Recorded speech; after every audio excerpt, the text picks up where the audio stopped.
The autumn rain drummed against the windows of Westridge High School, creating a melancholic rhythm that matched Mai Takahashi's heartbeat. She stood motionless outside Principal Daniel's office, clutching a manila folder containing her transfer documents.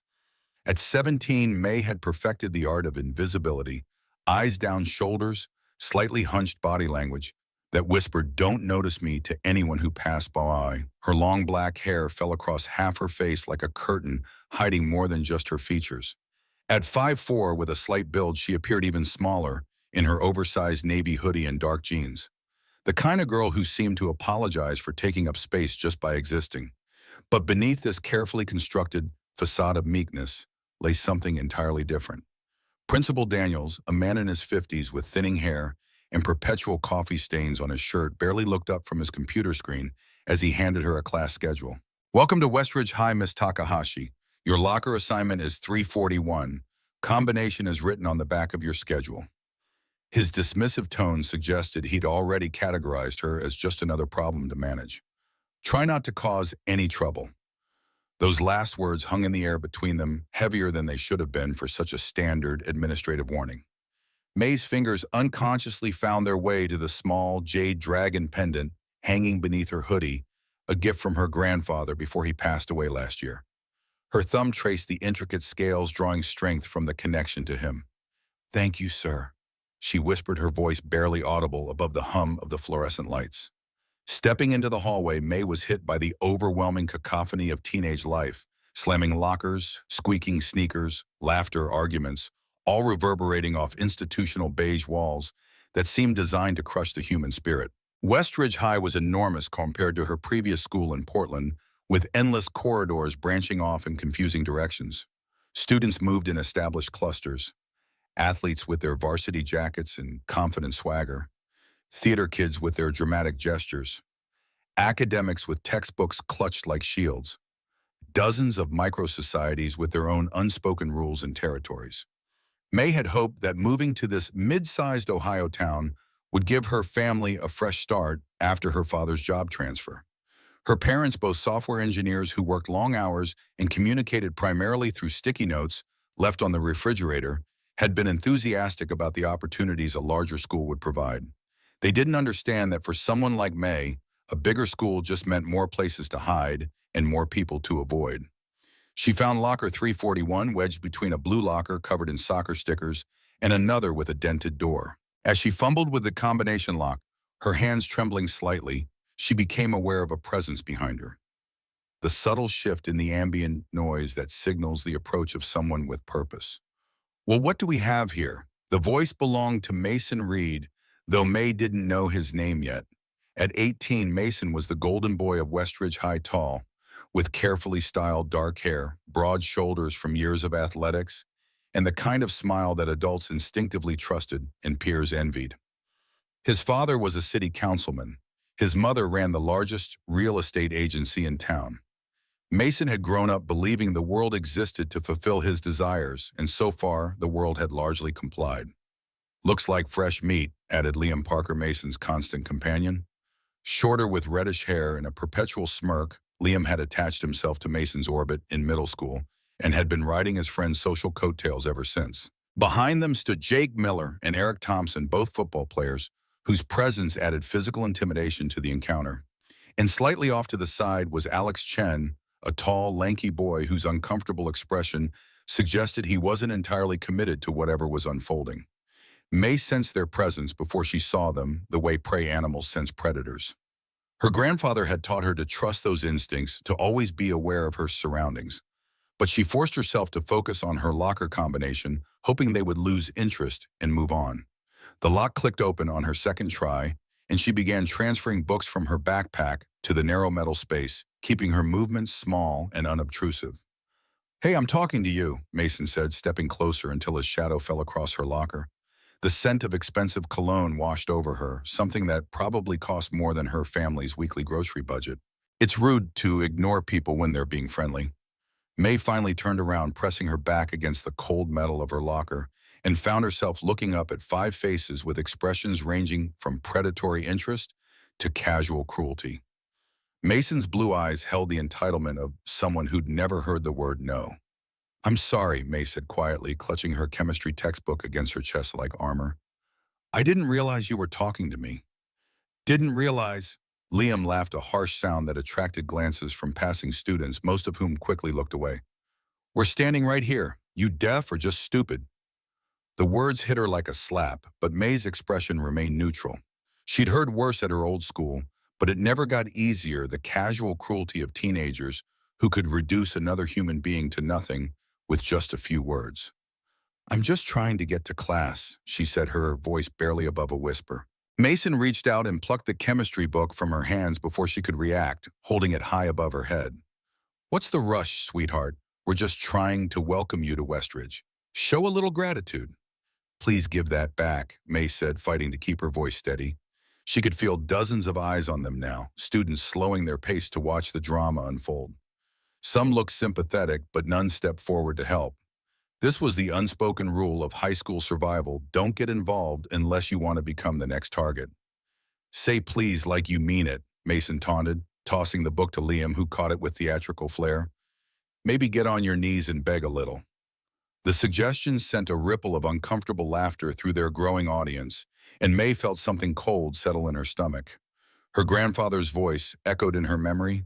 The pack hunts together, little dragon.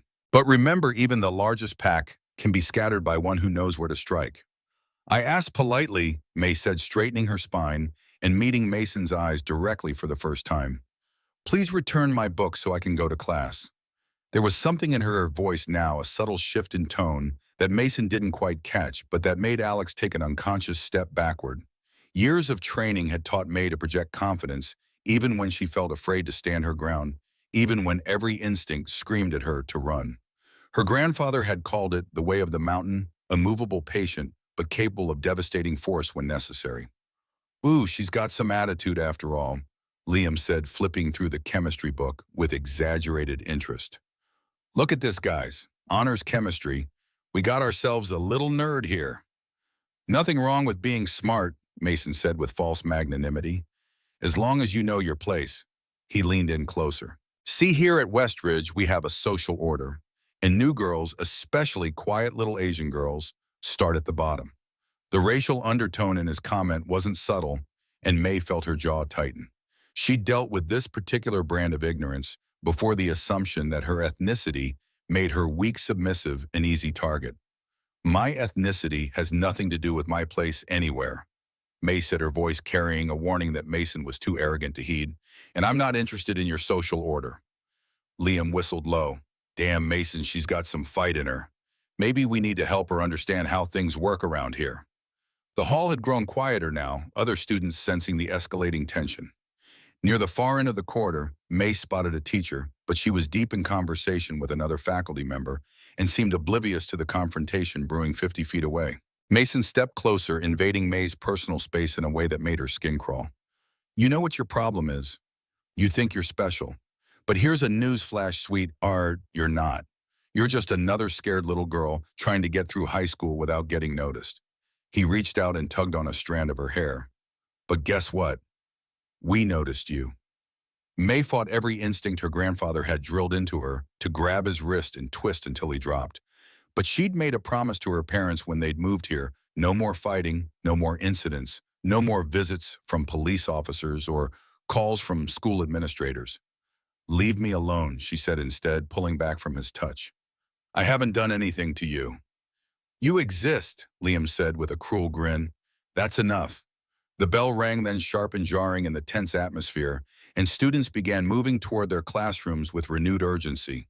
Mason glanced around, clearly frustrated that their entertainment was being cut short.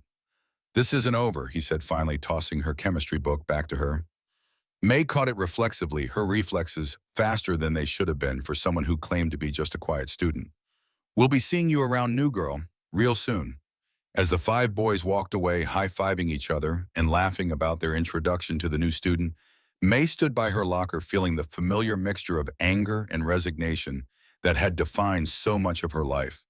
She'd hoped things would be different here, that she could just be a normal teenager, worried about grades and college applications instead of constantly looking over her shoulder for the next attack.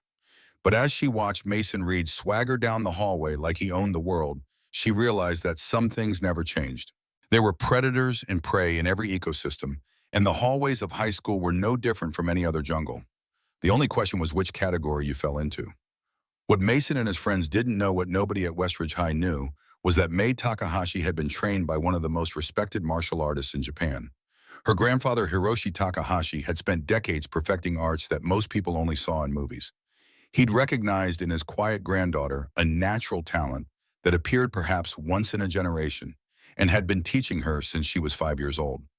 Under his patient guidance, she'd mastered not just karate and jujitsu, but also aikido for redirecting an opponent's energy, Krav Maga for real-world self-defense, and even some techniques from ancient samurai traditions that few people alive still practiced. Her small frame was deceptive. Beneath her oversized clothes was a body that had been conditioned to move with lethal precision, muscles trained to generate explosive power, and reflexes honed to respond faster than conscious thought. But her grandfather had also taught her restraint, the principle that true strength came from knowing when not to fight. Violence is the last resort of the strong, he'd told her countless times, and the first resort of the weak. A true warrior seeks to protect, not to dominate. So she'd learned to endure, to absorb the casual cruelties of teenagers who saw her silence as weakness rather than discipline. She'd perfected the art of being invisible, of moving through the world without attracting attention, of responding to provocation with quiet dignity rather than the devastating counterattacks she was fully capable of delivering. Her first day at Westridge High proceeded much as she'd expected. She navigated the confusing hallways with the help of her schedule and a small school map sitting in the back of each classroom and speaking only when directly addressed by teachers. In AP English, she listened to a discussion about the theme of justice in To Kill a Mockingbird and thought about the irony of teenagers debating moral courage while completely ignoring the real-world bullying happening just outside their classroom doors. In calculus, she solved complex equations in her head, while her teacher droned on about limits and derivatives, her mind sharp despite the anxiety that twisted in her stomach. Lunch was the true test of any new student's survival skills, and May approached the cafeteria with the same strategic mindset her grandfather had taught her to apply to any potentially dangerous situation. She surveyed the room from the doorway, noting the established territories, athletes near the windows, theater kids by the stage area, academics clustered around tables near the library entrance. Each group had its own invisible boundaries, and crossing them uninvited could have social consequences that lasted for years. She bought a simple sandwich and found an empty table near the back of the room, hoping to eat in peace while observing the complex social dynamics that played out around her. For 20 minutes, her strategy worked perfectly. She ate slowly, read a paperback novel she'd pulled from her backpack, and seemed to successfully avoid drawing any unwanted attention, until she looked up and saw something that made her stomach clench. In a shadowed corner of the cafeteria, partially hidden behind a structural column, Mason Reed and two of his friends were surrounding a boy in a wheelchair. The boy, small with thick glasses and a Star Wars t-shirt, was trying to wheel himself away, but Jake had casually placed his foot on one of the wheels, preventing his escape.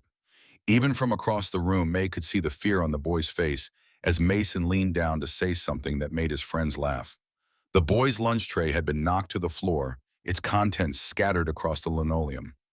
No one was intervening, not the lunch monitors chatting by the serving line, not the teachers at their designated table, too engaged in their own conversation to notice, not the dozens of students who could surely see what was happening but had learned to look away. Without consciously deciding to move, May found herself standing, her phone in her hand. She casually raised it as if taking a selfie, but instead captured several clear images of Mason and his friends tormenting the boy in the wheelchair. Just as she took the last photo, Mason looked up and caught her eye across the cafeteria. His expression shifted from amusement to something darker, and May knew immediately that she'd made a tactical error. She'd drawn attention to herself. Worse, she'd challenged him. Mason said something to his friends, then began making his way toward her table, weaving between the crowded lunch tables with purpose. May considered her options: stay and confront him, retreat to a more public area, or simply leave the cafeteria altogether. Before she could decide, the bell rang, signaling the end of lunch period. Students began gathering their things, creating a momentary chaos that gave May the opportunity to slip out unnoticed. She'd learned long ago how to disappear in a crowd, another skill her grandfather had taught her that had proven useful far beyond the martial arts context he'd intended. As she made her way to her afternoon classes, May knew she'd crossed an invisible line. By documenting Mason's behavior, she'd positioned herself as a potential threat to his carefully maintained public image. The golden boy of Westridge High couldn't afford to have evidence of his true nature circulating. She'd made herself a target. The afternoon proceeded without incident, though May was acutely aware of being watched as she moved between classes. She caught glimpses of Mason's friends in the hallways, noticed the way conversations stopped when she passed. Certain groups of students felt the weight of hostile attention following her like a physical presence. In chemistry lab, she was paired with a quiet girl named Olivia Chen, though May didn't yet know the connection to Alex from Mason's group. "You're the new girl," Olivia said as they measured chemicals for their assigned experiment. It wasn't a question. "May," she replied, grateful for the first neutral interaction she'd had all day. "Olivia." The girl adjusted her glasses and added, "And I'm sorry about my brother's friends." "Your brother, Bayram, Alex Chen. He hangs out with Mason and those guys." Olivia trailed off, searching for a diplomatic way to describe the group. "Charming," May suggested dryly, earning a small smile from Olivia. "That's one word for it." Olivia carefully added a measured amount of solution to their beaker. "Just be careful around them, okay? They don't like it when people don't play their games." It was good advice, and May filed it away along with all the other information she'd gathered about Westridge's social landscape. "You have Japanese ancestry, right?" Olivia asked after a moment, changing the subject. May nodded. "My mom's side. My grandfather immigrated to the U.S. in the 1970s. "That's really cool. I'm actually writing a paper on Japanese cultural influences for my history class. Would you mind if I asked you some questions sometime? It would be great to have a personal perspective instead of just research." The request seemed genuine without the underlying mockery May had come to expect from her peers. "Sure, I guess. Though I'm probably not the best source. I was born here." "That's okay. It's the connection to tradition I'm interested in." Olivia hesitated, then added, "Maybe we could talk after school sometime if you're not busy." There was something in Olivia's voice, a note of almost desperate hope, that caught May's attention. It was the tone of someone who needed more than just help with a school project. "That would be fine," May said, studying Olivia more carefully now. The girl wore a long-sleeved blouse despite the warm classroom, and she kept tugging the sleeves down whenever they rode up. A familiar behavior that sent warning signals through May's mind. She was about to ask a follow-up question when their chemistry teacher approached to check their progress, ending the conversation. The final bell rang at 3:15, and May gathered her books with the same methodical precision she applied to everything else. Her parents wouldn't be home from work until after 6, which gave her several hours to explore her new neighborhood and maybe find a quiet place to practice the forms her grandfather had taught her. Physical exercise had always been her preferred method of dealing with stress, and today had certainly provided plenty of that. She made it to her locker without incident, but as she was organizing her books for the evening's homework assignments, a note fluttered out from between the pages of her calculus textbook. The handwriting was neat, the message brief: "I saw what you did at lunch. Watch your back, MRR." May stared at the note, her face expressionless, even as her mind calculated what this meant. Mason had somehow accessed her locker or her belongings. He was sending a clear message that he knew about the photos and perceived them as a threat. She carefully folded the note and tucked it into her pocket. This wasn't the first time she'd been threatened, and experience had taught her that maintaining evidence was always wise. As she closed her locker and turned to leave, she spotted Principal Daniels walking briskly down the hall with a security officer beside him. They were heading directly toward her with purpose in their stride. "Miss Takahashi," Principal Daniels called, his voice carrying an authority that stopped nearby students in their tracks. "I need you to come with me immediately." May felt a chill run down her spine. "Is something wrong?" "We received a very serious report that needs to be addressed." His tone was clipped professional, but there was an undercurrent of something else, anger perhaps, or disappointment. "Please bring your backpack and follow me to my office." The security officer, a middle-aged man with a buzz cut and an impassive expression, positioned himself slightly behind her, not touching her, but clearly prepared to intervene if she tried to leave. May followed Principal Daniels through the rapidly emptying hallways, aware of the curious glances from the few remaining students. Being escorted to the principal's office on your first day was not the kind of attention anyone wanted. In the office, Daniels gestured for her to sit in one of the chairs facing his desk, while the security officer took up position near the door. The principal remained standing, looking down at her with an expression that had hardened considerably since their morning interaction. Miss Takahashi, a student's locker was broken into this afternoon, and a copy of tomorrow's calculus exam was found in your backpack during 7th period. Can you explain that? May felt her breath catch. There must be some mistake. I didn't break into anyone's locker. I don't have any exam. Your math teacher, Mr. Reynolds, reported that you were seen reaching into your backpack during class and quickly putting something away when he approached. When asked to show him what you were looking at, you refused. I was taking notes, May said, struggling to keep her voice calm. I always take notes on paper before transferring them to my laptop later. I didn't refuse to show him anything he never asked. Principal Daniels pulled a sheet of paper from a folder on his desk and placed it in front of her. It was a calculus exam with tomorrow's date clearly printed at the top.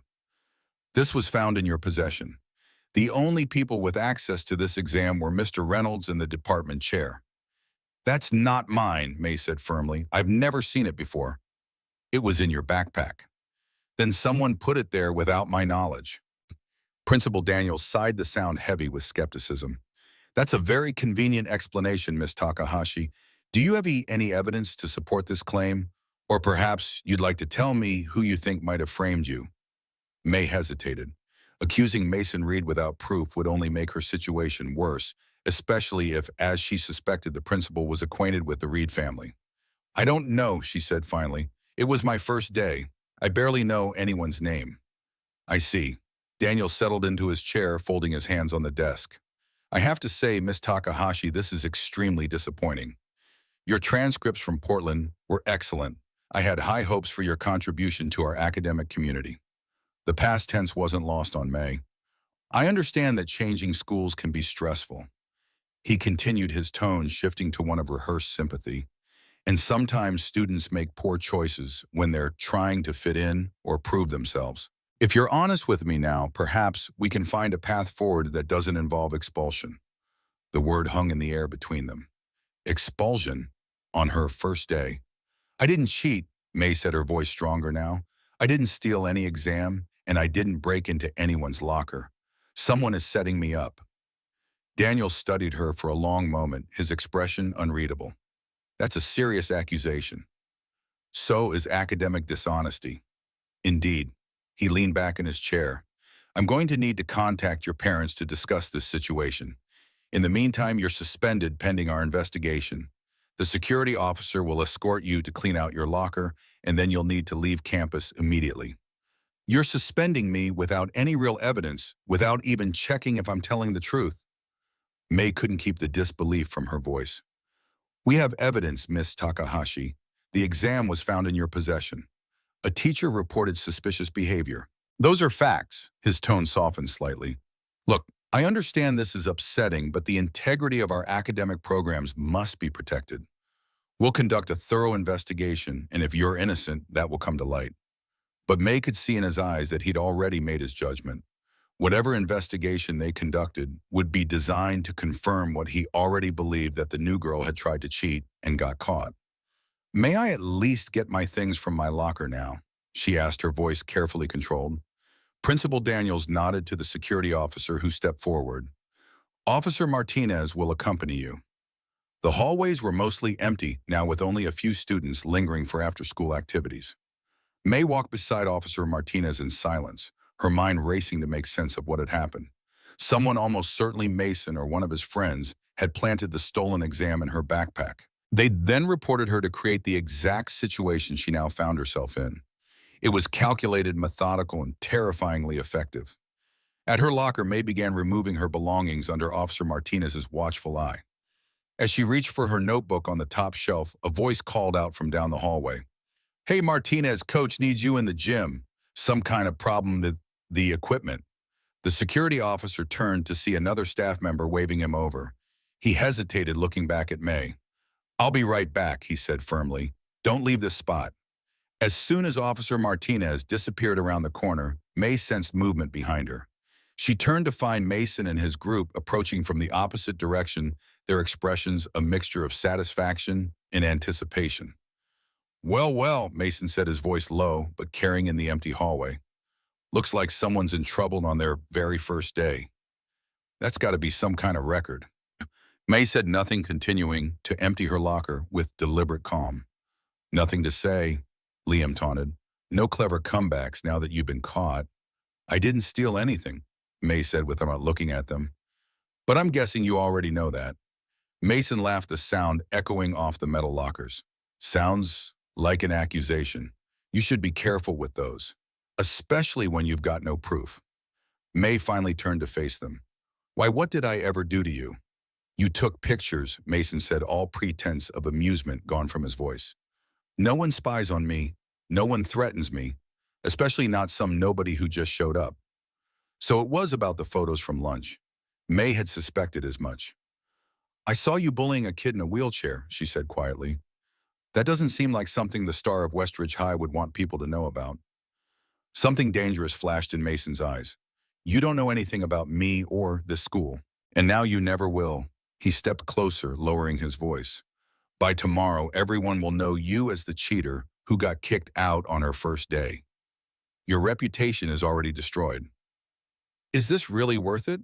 May asked, genuinely curious. All this effort just because I saw you being cruel? This isn't about that kid, Mason said dismissively. This is about respect, about understanding your place. He glanced at his friends, then back to May. And since you seem to be a slow learner, maybe we need to make the lesson more memorable. They began to move as a group, herding her toward a side corridor that led to an older section of the building. May recognized the tactic. They were moving her away from any potential witnesses to an area where they could intimidate her without interruption. She allowed herself to be guided, her mind racing through possibilities and contingencies. Her grandfather had taught her that sometimes the best strategy was to let your opponent think they had the advantage, to allow them to commit to a course of action that would ultimately work against them. Patience, little dragon, his voice whispered in her memory. Let them reveal their intentions before you reveal your capabilities. The maintenance corridor was exactly as she'd expected. Dimly lit, lined with supply closets and electrical panels, with a concrete floor that would provide excellent traction for the kind of precise footwork she might need to employ. More importantly, it was isolated enough that any sounds from their lesson wouldn't be overheard by passing teachers or students. Much better, Mason said, his voice taking on a predatory quality that made May's skin crawl. Now we can have a proper conversation without any interruptions. What exactly do you want? May asked, though she suspected she already knew the answer. Respect, Liam said immediately. An apology for the way you acted today. And maybe a little demonstration that you understand your place here. Jake added, stepping closer with the confidence of someone who'd never had his assumptions about physical dominance challenged. Alex remained notably silent, standing slightly apart from the group, with an expression that suggested he was already regretting his involvement in whatever was about to happen. But he made no move to leave, no attempt to defuse the situation, a passive complicity that was almost worse than active participation. My place, May repeated, genuine curiosity in her voice. And where exactly do you think that is? Wherever we tell you it is, Mason said, his blue eyes gleaming with malicious intent. See, here's how it works at Westridge High. The strong do what they want, and the weak do what they're told. And you, sweetheart, are definitely in the weak category. As if to emphasize his point, that he reached out and grabbed her wrist, his grip tight enough to be painful for someone without her conditioning. May felt her grandfather's training kick in, the automatic assessment of angles and leverage the calculation of force vectors and vulnerable points, but she forced herself to remain still. Let go of me, she said, her voice carrying a warning that Mason was too arrogant to heed. Or what? He taunted, tightening his grip. You'll call for help. Scream cry. He leaned closer, his breath hot against her face. Nobody's coming to save you, new girl. It's just us down here. Jake and Eric had positioned themselves to block both exits from the corridor, while Liam stood to Mason's left, his phone out, apparently recording the encounter for later entertainment. Alex remained against the far wall, his face pale, but his feet firmly planted. You know what your real problem is? Mason continued, his grip on her wrist now painful enough to leave bruises on someone without May's conditioning. You think you're special, but I can tell just by looking at you, you're nothing. Just another scared little girl pretending to be tough. He reached out with his free hand and grabbed her other wrist, pulling her closer until she could smell the testosterone and expensive cologne that emanated from him in equal measure. But don't worry, we're going to help you figure out exactly what you're good for. The implication in his words was unmistakable, and May felt something cold and dangerous settle in her chest. This had moved beyond simple bullying into something much darker, and she realized that her promise to her parents about avoiding violence might be impossible to keep. "Let me go," she said again, but this time her voice carried a different quality, harder, more controlled, with undertones that spoke of consequences rather than pleading. "I don't think so," Mason replied, his hand sliding down to grab her by the hips, pulling her against him in a way that left no doubt about his intentions. "I think it's time you learned what happens to girls who think they're too good for—" He never finished the sentence. In one fluid motion that was too fast for the human eye to fully track, May twisted her left wrist in a way that broke Mason's grip, using his own thumb as leverage against him. Simultaneously, she drove her right elbow backward into his solar plexus with enough force to lift him off his feet. As he doubled over, gasping for air that wouldn't come, she spun and delivered a precise strike to a pressure point just below his left ear that sent him crashing into the nearest wall with a sound like thunder. The entire sequence took less than 2 seconds. For a moment, the corridor was silent, except for Mason's labored breathing as he slumped against the wall, his eyes wide with shock and pain. His friends stood frozen, their brains struggling to process what they had just witnessed. The quiet new girl they had been planning to terrorize had just dismantled their leader with a casual efficiency that spoke of years of training. "Holy shit," Liam whispered, his phone forgotten in his hand. "How did she—" Jake recovered first, his athletic training overriding his shock as he lunged forward with surprising speed. But May was already moving, sidestepping his charge and using his momentum against him with a hip throw that sent him crashing into a supply cart, scattering cleaning supplies across the concrete floor. Eric came next, swinging wild haymaker punches with the desperate fury of someone who'd realized he was in over his head. May ducked under his first swing, trapped his extended arm, and used a basic Aikido technique to send him spinning into the wall with enough force to rattle the electrical panel mounted there. Alex, to his credit, had the intelligence to recognize that this situation had spiraled completely out of control. Instead of attacking, he raised his hands in surrender. "I'm out," he said quickly. "I'm not part of this." May nodded once, acknowledging his surrender before turning her attention back to Liam, who was still standing in the same spot, his mouth hanging open. "You can leave," she told him calmly. "All of you can leave." But Mason, despite his injuries, wasn't ready to accept defeat. Pride and humiliation warred in his chest as he pushed himself off the wall, his face flushed red with anger and embarrassment. No girl, especially not some quiet Asian girl, was going to make him look weak in front of his friends. "You bitch," he snarled, pulling a folding knife from his pocket with shaking hands. "You think you're tough? Let's see how tough you are now." The appearance of the weapon changed everything. What had been a schoolyard confrontation was now something much more serious, and May felt her grandfather's training shift into a different mode, one designed not for teaching lessons, but for survival. "Put the knife away," she said, her voice deadly calm. "Walk away now, and this ends here." "Like hell," Mason spat, advancing with the knife held awkwardly in front of him. He'd seen weapons used in movies but had no real training in how to actually fight with a blade, which made him more dangerous rather than less unpredictable and likely to hurt himself as much as anyone else. Liam had finally remembered he was holding a phone and was frantically trying to call for help, but his hands were shaking so badly he kept hitting the wrong numbers. Jake was groaning on the floor, clutching his shoulder where he'd hit the supply cart, while Eric was slowly sliding down the wall, his eyes unfocused and his movements uncoordinated. "Mason, man, just stop," Alex pleaded, his face pale with terror. "This is crazy. Put the knife away before someone gets really hurt." But Mason was beyond rational thought, now his pride and reputation on the line in a way that made him desperate. He lunged forward with the knife, aiming for May's midsection in a clumsy overhand stab that would have been easily avoided even by someone with minimal training. May moved like water, flowing around his attack and catching his wrist in an iron grip that stopped his momentum cold. For a moment, they stood frozen like that, Mason's knife hand trapped just inches from her body, his eyes wide with the sudden realization that he was completely outmatched. "Drop it," May said, applying just enough pressure to the nerve cluster in his wrist to send shooting pain up his arm. The knife clattered to the concrete floor, and May kicked it away with a casual motion before releasing Mason's wrist. He stumbled backward, cradling his hand against his chest, his face a mixture of pain and humiliation. "This is over," May announced to the group, her voice carrying absolute authority. "All of you are going to walk away, and we're never going to have this conversation again." Liam had finally managed to dial 911, but Alex quickly grabbed the phone away from him. "What are you doing, man?" he hissed. "You want to explain to the cops why we cornered the new girl in an empty hallway?" "She attacked us," Liam protested, but his voice lacked conviction. "With what?" Alex shot back. "Your own video probably shows Mason grabbing her first. And who's going to believe that one girl beat up 4 guys unless she had a damn good reason?" The truth of this statement began to penetrate Liam's panic-clouded mind.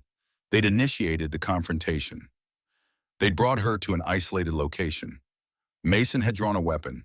Any objective investigation would conclude that May had acted in self-defense, while they would be facing charges for assault, false imprisonment, and weapons violations. "We need to get out of here," Alex said urgently. "All of us before someone comes looking." Jake had managed to get to his feet, though he was obviously hurt and would likely need medical attention for his shoulder. Eric was conscious but disoriented, blood trickling from his nose where he'd hit the wall. Mason was still clutching his wrist, his face pale with pain and shock.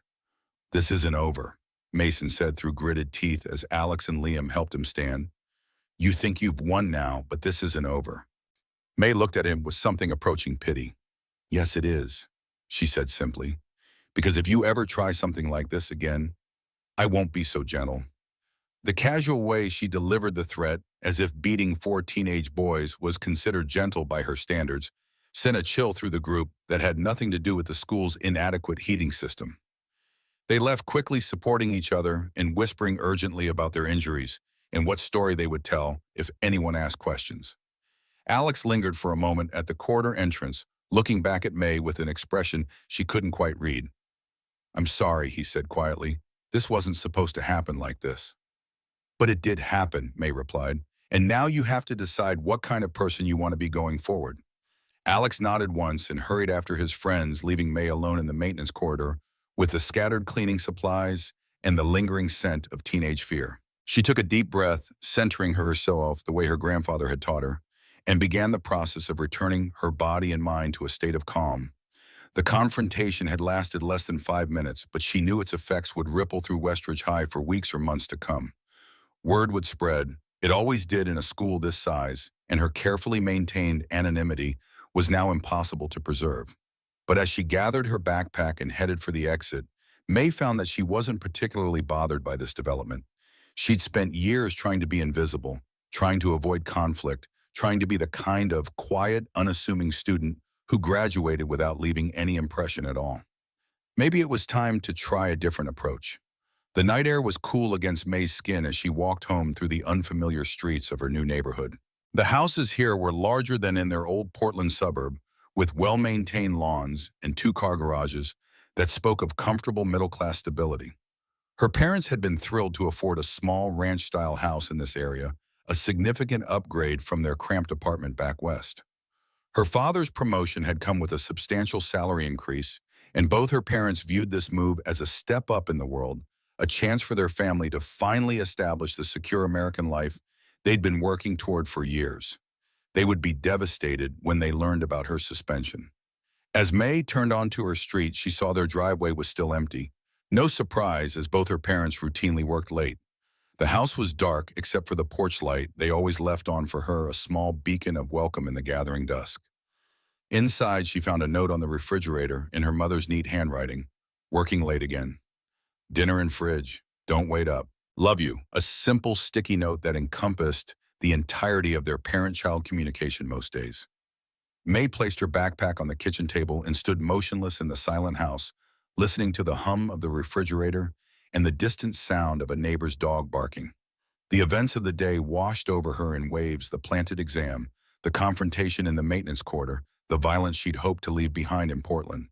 She moved through the house with the same quiet efficiency that characterized all her actions, checking locks, adjusting thermostats, establishing the security perimeter that her grandfather had taught her, was essential for peace of mind.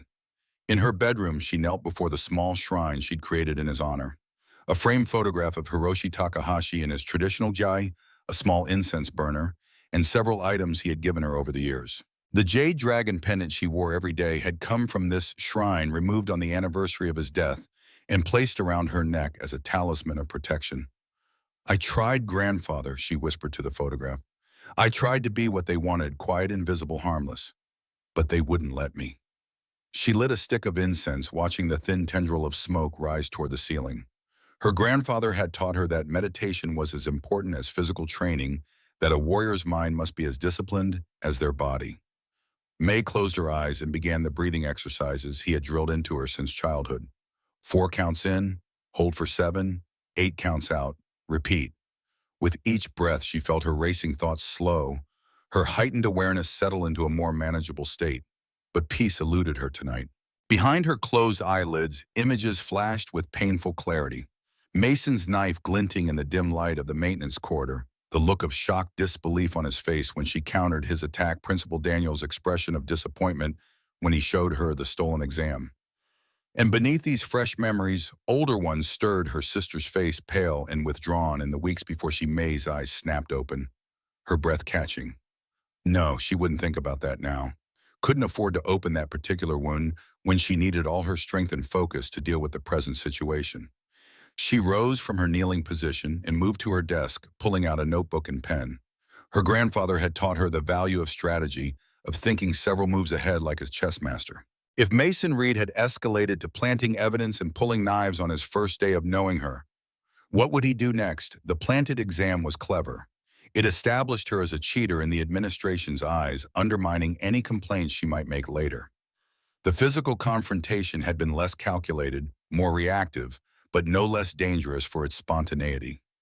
Mason had resources. His father's position on the city council likely gave him connections throughout the community, including with school officials. His social status at Westridge provided him with a network of allies and informants.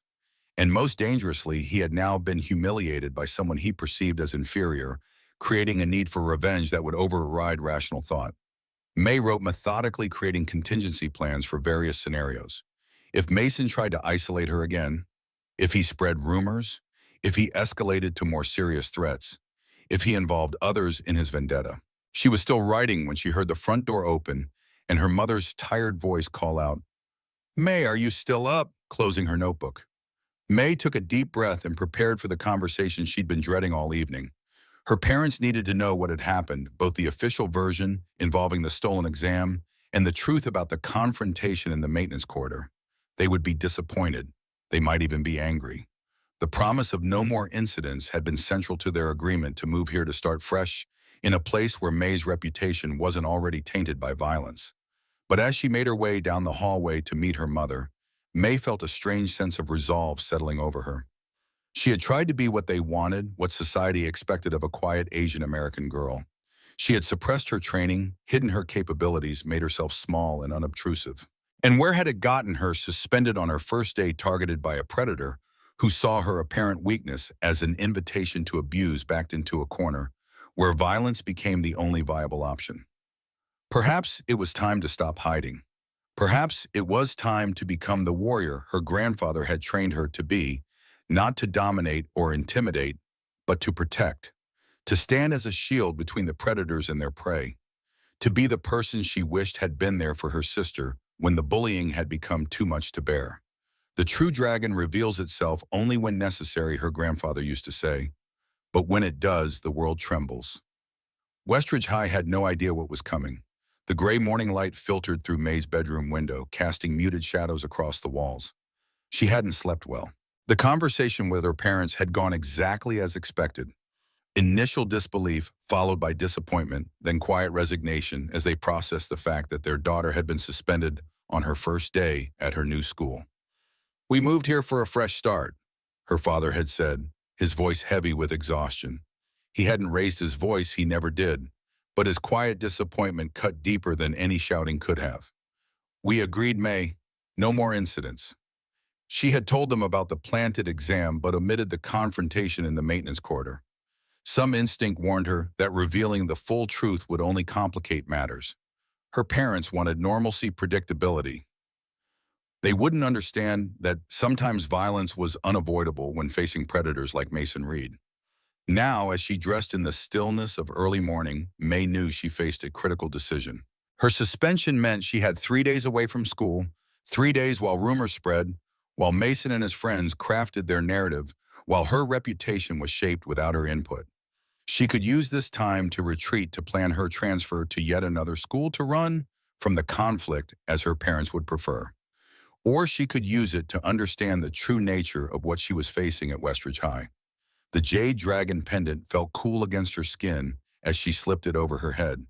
Her grandfather's voice seemed to whisper from it, "Knowledge is the warrior's greatest weapon.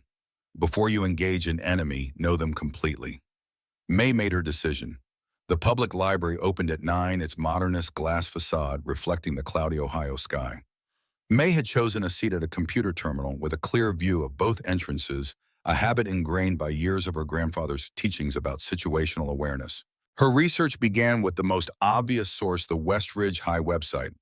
The school's official face revealed what she expected: carefully curated news about academic achievements, sports victories, and community service projects. Mason Reed appeared frequently holding trophies, receiving awards, standing shoulder to shoulder with beaming administrators. The local newspaper's online archives proved more illuminating. Mason's father, Councilman James Reed, featured prominently in town politics, spearheading development projects, championing budget initiatives, always photographed with the same practiced smile that his son had inherited.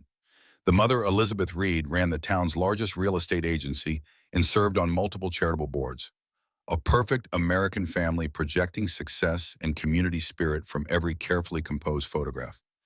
But as May dug deeper, more interesting patterns emerged. The Reed family's influence extended throughout the town's power structures. James Reed had attended Westridge High himself, had played on the same championship football team as the current athletic director, had dated a woman who now sat on the school board.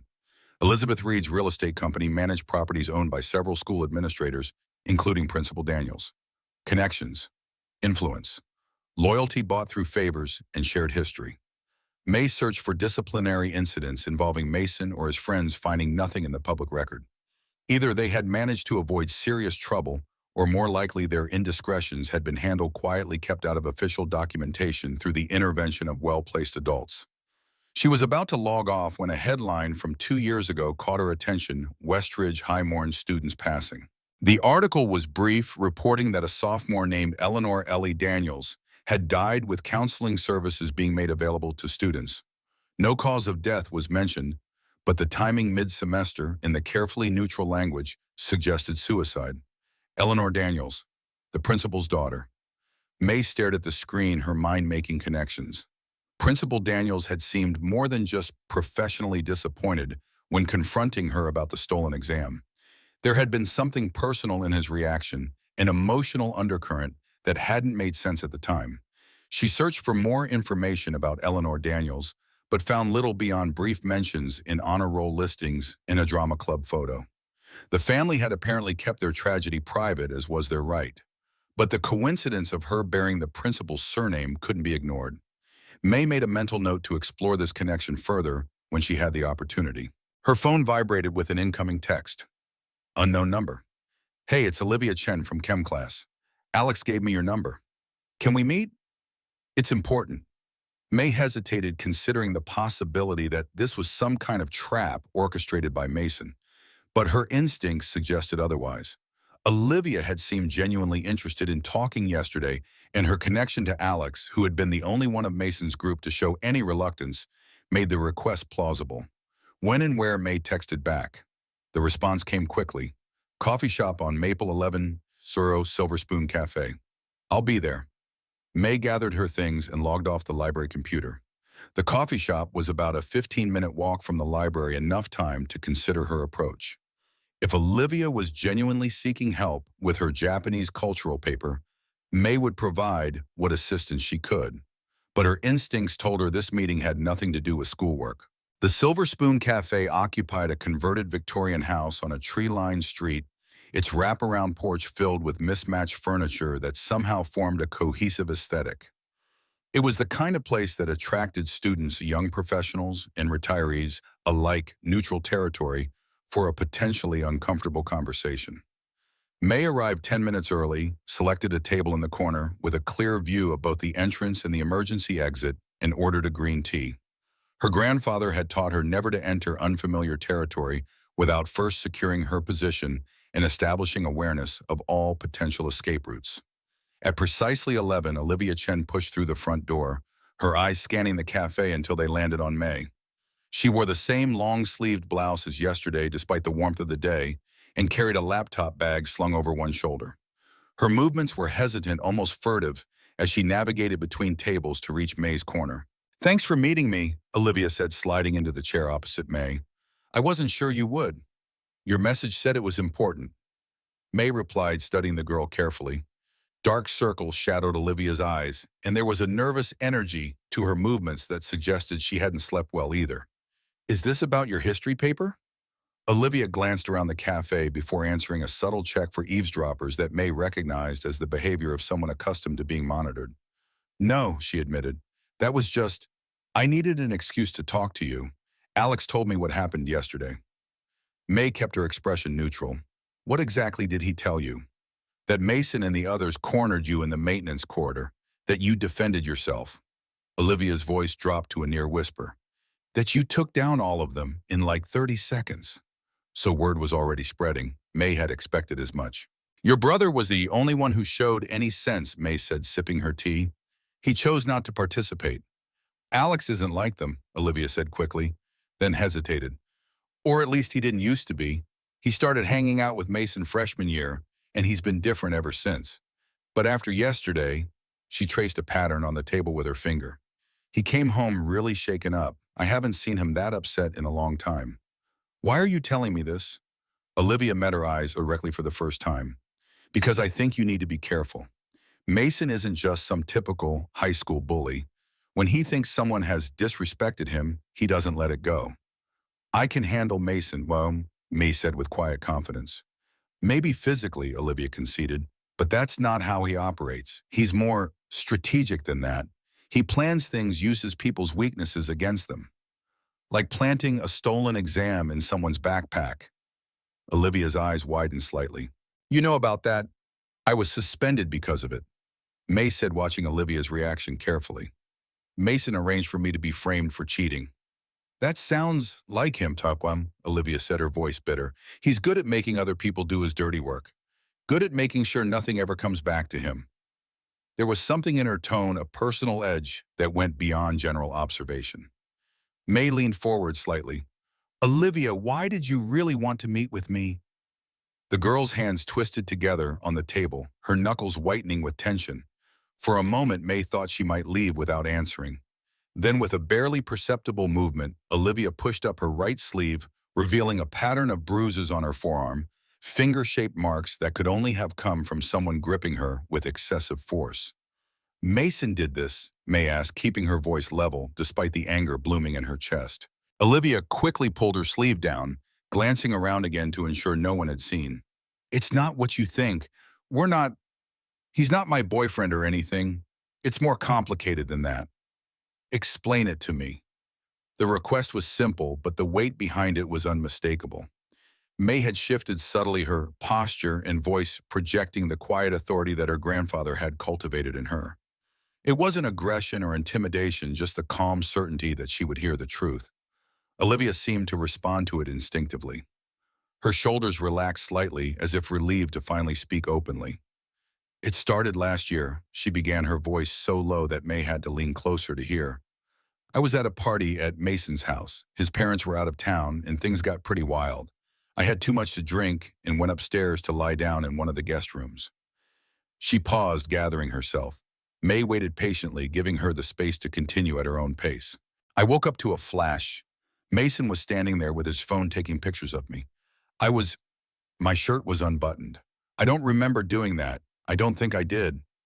May's expression remained neutral, though internally her anger deepened. She recognized the pattern predators seeking vulnerable targets, creating compromising situations as documenting them for future leverage. "He said it was just a joke," Olivia continued. "Said I'd thank him later for the memories since I was too drunk to remember the party.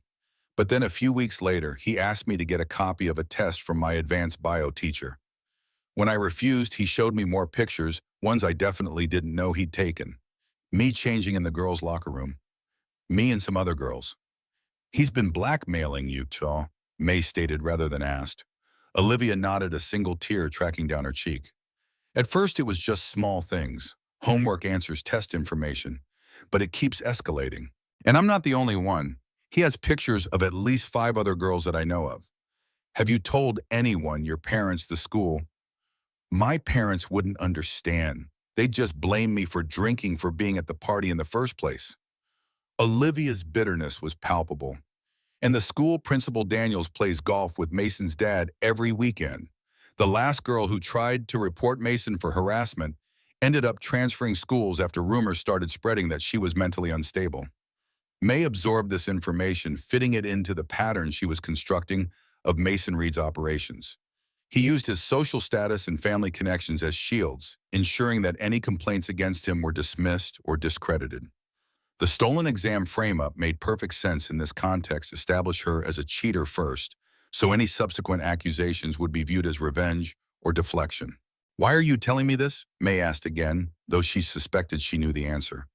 Because you stood up to him, Olivia said simply. You're the first person I've seen do that and actually win. And now he's going to come after you harder than anyone before. I thought you should know what you're dealing with. I appreciate the warning, May said, but I can protect myself. That's just it, Olivia said, leaning forward urgently. You might be able to protect yourself physically, but Mason doesn't just hurt people that way. He destroys reputations, turns friends against each other, makes life unbearable until people break or leave. Her voice cracked slightly. He's really good at finding people's breaking points. The words stirred something in May, an echo of pain from Portland, from the sister who had reached her breaking point and made a choice from which there was no return. What did Alex tell you about me? May asked, changing direction. Olivia seemed thrown by the question. Just that you took down Mason and the others like it was nothing.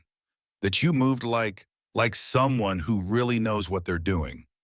He said it was like watching a movie except real. May nodded, making a decision. My grandfather was a martial arts master in Japan before he immigrated. He trained me from the time I could walk until he died last year.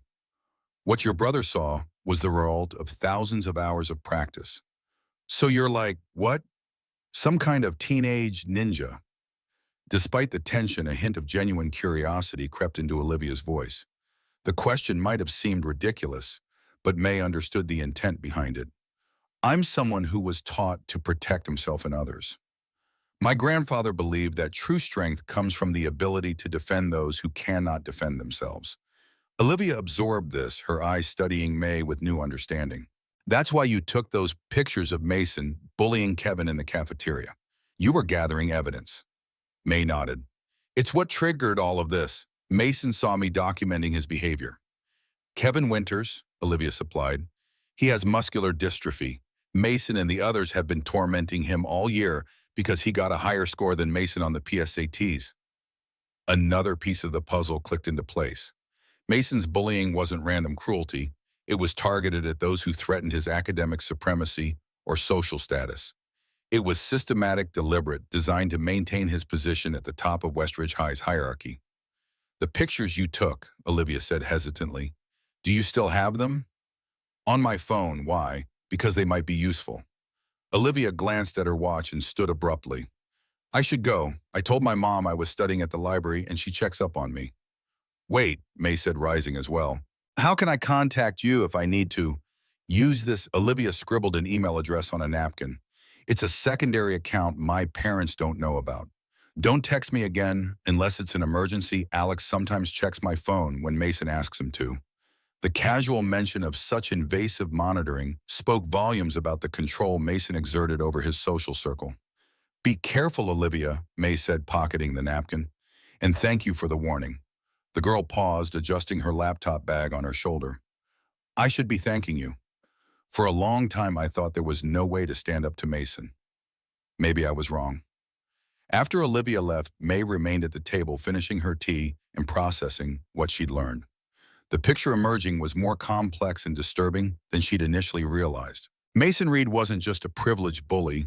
He was operating a sophisticated system of intimidation and control, using blackmail, social pressure, and institutional connections to maintain power. And now she had become his primary target. As she gathered her things to leave, May's phone vibrated with another text from an unknown number. "We need to talk about Mason and about what happened to your sister in Portland. Meet me at Riverside Park at 3. Come alone." May stared at the message, a cold sensation spreading through her chest. No one in Ohio knew about her sister. No one knew what had happened in Portland, except apparently someone did. Riverside Park stretched along the banks of the Scioto River, its winding paths flanked by ancient oak trees whose leaves had begun to turn the brilliant gold and crimson of fall. At 3 in the afternoon, the park was relatively quiet, a few elderly couples, walking mothers with strollers, the occasional jogger. May had arrived 30 minutes early, using the time to scout the meeting location and establish potential escape routes. She'd positioned herself on a bench with clear sight lines in all directions, her back to a large oak tree that prevented anyone from approaching unnoticed. The text message had triggered all her defensive instincts. The reference to her sister could only be intended to destabilize her, to demonstrate that someone had access to painful information she'd believed private. Whether it was truly from Alex Chen or someone using his initial as misdirection remained to be seen. At precisely 3 o'clock, she spotted Alex walking along the riverside path alone and clearly nervous. He kept glancing over his shoulder and scanning the surrounding area, his body language broadcasting anxiety. When he reached her bench, he didn't sit, instead shifting his weight from foot to foot like a boxer preparing to dodge a punch. "You came," he said, surprise evident in his voice. "Your text was intriguing," May replied, studying him carefully. "How do you know about my sister?" Alex glanced around again before answering. "I didn't send any text." May stood immediately, her senses on high alert. "Then we're both being manipulated. Someone wanted us to meet here." "Wait," Alex said, raising his hands placatingly. "I did want to talk to you, just not like this. I was going to approach you when you came back to school. Someone must have known that." "Who?" "Probably Mason. He has ways of monitoring people's communications." Alex ran a hand through his hair, a nervous gesture that emphasized his agitation. "Can we walk? I don't like staying in one place too long." May nodded, falling into step beside him as they moved along the path that followed the river's meandering course. The flowing water provided a constant ambient noise that would make it difficult for anyone to overhear their conversation, a tactical advantage if they were being monitored. "I'm guessing Olivia told you about the pictures," Lex said, even after they'd walked in silence for several minutes. "She did. That's just the tip of the iceberg with Mason." Alex kicked at a stone on the path, sending it skittering into the underbrush. "The pictures, the blackmail, the bullying, it's all part of how he maintains control. But there's worse." "Tell me." Alex hesitated, then seemed to come to a decision. "I've been collecting evidence against Mason for the past 6 months. Screenshots, recordings, witnesses. I know about the drugs he sells through the locker room. I know about the test answers he gets from teachers' computers. I know about how he set up that freshman girl last year to take the fall for the vandalism he orchestrated in the principal's office." "Why are you gathering this evidence?" May asked, genuinely curious. "You're part of his inner circle." "I was," Alex corrected. "Or at least I pretended to be. After what he did to Olivia," his face darkened with anger, "I had to find a way to stop him. But I needed proof that would be overwhelming enough that his father couldn't make it disappear." They reached a small clearing with a view of the river where Alex stopped walking and turned to face her directly. "The text about your sister, that was Mason's way of telling you he's done his research. He does this with everyone he targets, finds their vulnerabilities, their secrets, then exploits them." May felt a chill that had nothing to do with the autumn breeze. "What does he know? That your sister committed suicide after being bullied at your last school, that you were suspended for putting 3 students in the hospital after they tormented her, that your family moved here to escape the aftermath." Alex's voice was gentle, recognizing the weight of what he was revealing. "Mason has connections. His cousin works for a private investigation agency. He uses it to dig up dirt on anyone who crosses him." May absorbed this information with outward calm, though internally she felt the familiar ache that accompanied any mention of her sister. Hannah had been 14 when she hanged herself in their garage, a quiet, sensitive girl who had endured months of systematic bullying before deciding that death was preferable to another day of torment. The suspensions, the hospitalizations, those had come afterward when May confronted the ringleaders who had driven her sister to suicide. She hadn't planned violence, but when one of them had laughed about Hannah's death, something had broken inside her, releasing all the training her grandfather had instilled, but without the restraint he had emphasized. "Why are you telling me this?" May asked, her voice carefully controlled. "Because Mason is planning something big as payback for yesterday. He's been on the phone all morning, calling in favors, mobilizing people from outside school. I don't know exactly what he's planning, but it's going to happen tomorrow when you're still suspended and can't defend yourself at school. So he's escalating to physical threats." Alex shook his head. "It's more than that. He's obsessed with taking you down now. Not just physically, he wants to destroy you completely. Your reputation, your academic standing, your future. He's never been challenged like this before, and he can't let it stand." May considered this information, fitting it into her evolving understanding of her opponent. "Why are you helping me? You barely know me." Alex was quiet for a moment, his eyes on the flowing river. "Two reasons. First, what I saw yesterday in that corridor. You could have seriously hurt all of us, but you didn't. You showed restraint even when Mason pulled a knife. That says something about your character. And the second reason, last year a girl named Ellie Daniels committed suicide after Mason blackmailed her with photos similar to the ones he has of Olivia. She was Principal Daniels' daughter." Alex's voice had dropped to a near whisper. "I knew what was happening, but did nothing. I've been trying to make up for that ever since." The confirmation of her earlier suspicion hit May like a physical blow. Principal Daniels' hostility made perfect sense now his daughter had taken her own life after being tormented by the same student who now appeared to be targeting May. Yet somehow Mason had remained untouchable, his reputation intact while Ellie became just another tragic statistic. It was Portland all over again. Different names, different faces, but the same fundamental dynamic of predator and prey of power used to torment the vulnerable until they broke. "What evidence do you have about Ellie?" May asked, her mind already formulating strategies. Text messages she sent to a friend describing the blackmail. Screenshots of threats Mason sent her. "It's all part of what I've been collecting." Alex ran a hand through his hair, his anxiety evident. "But I can't move against him openly yet. The evidence isn't enough to overcome his father's influence, and if I show my hand too soon, he'll destroy my family. My dad's construction company depends on contracts from the Reed family's real estate developments." The complexity of Mason's protection network was becoming clearer. Economic leverage, social connections, institutional blind spots, all working together to create a shield behind which he could operate with impunity. "I need to see everything you've collected," May said decisively. Alex nodded. "I figured you'd say that. I've got it all on an encrypted drive. But we can't be seen together at school. Mason has too many eyes watching. And I need your word that you won't act on any of this without consulting me first. Too many people could get hurt if this is handled wrong." "You have my word," May agreed, "but I need yours as well. No more surveillance on Olivia. No more participating in Mason's schemes even as a pretense." "Agreed," Alex said without hesitation. "I've been looking for a way out for months. Maybe together we can find one."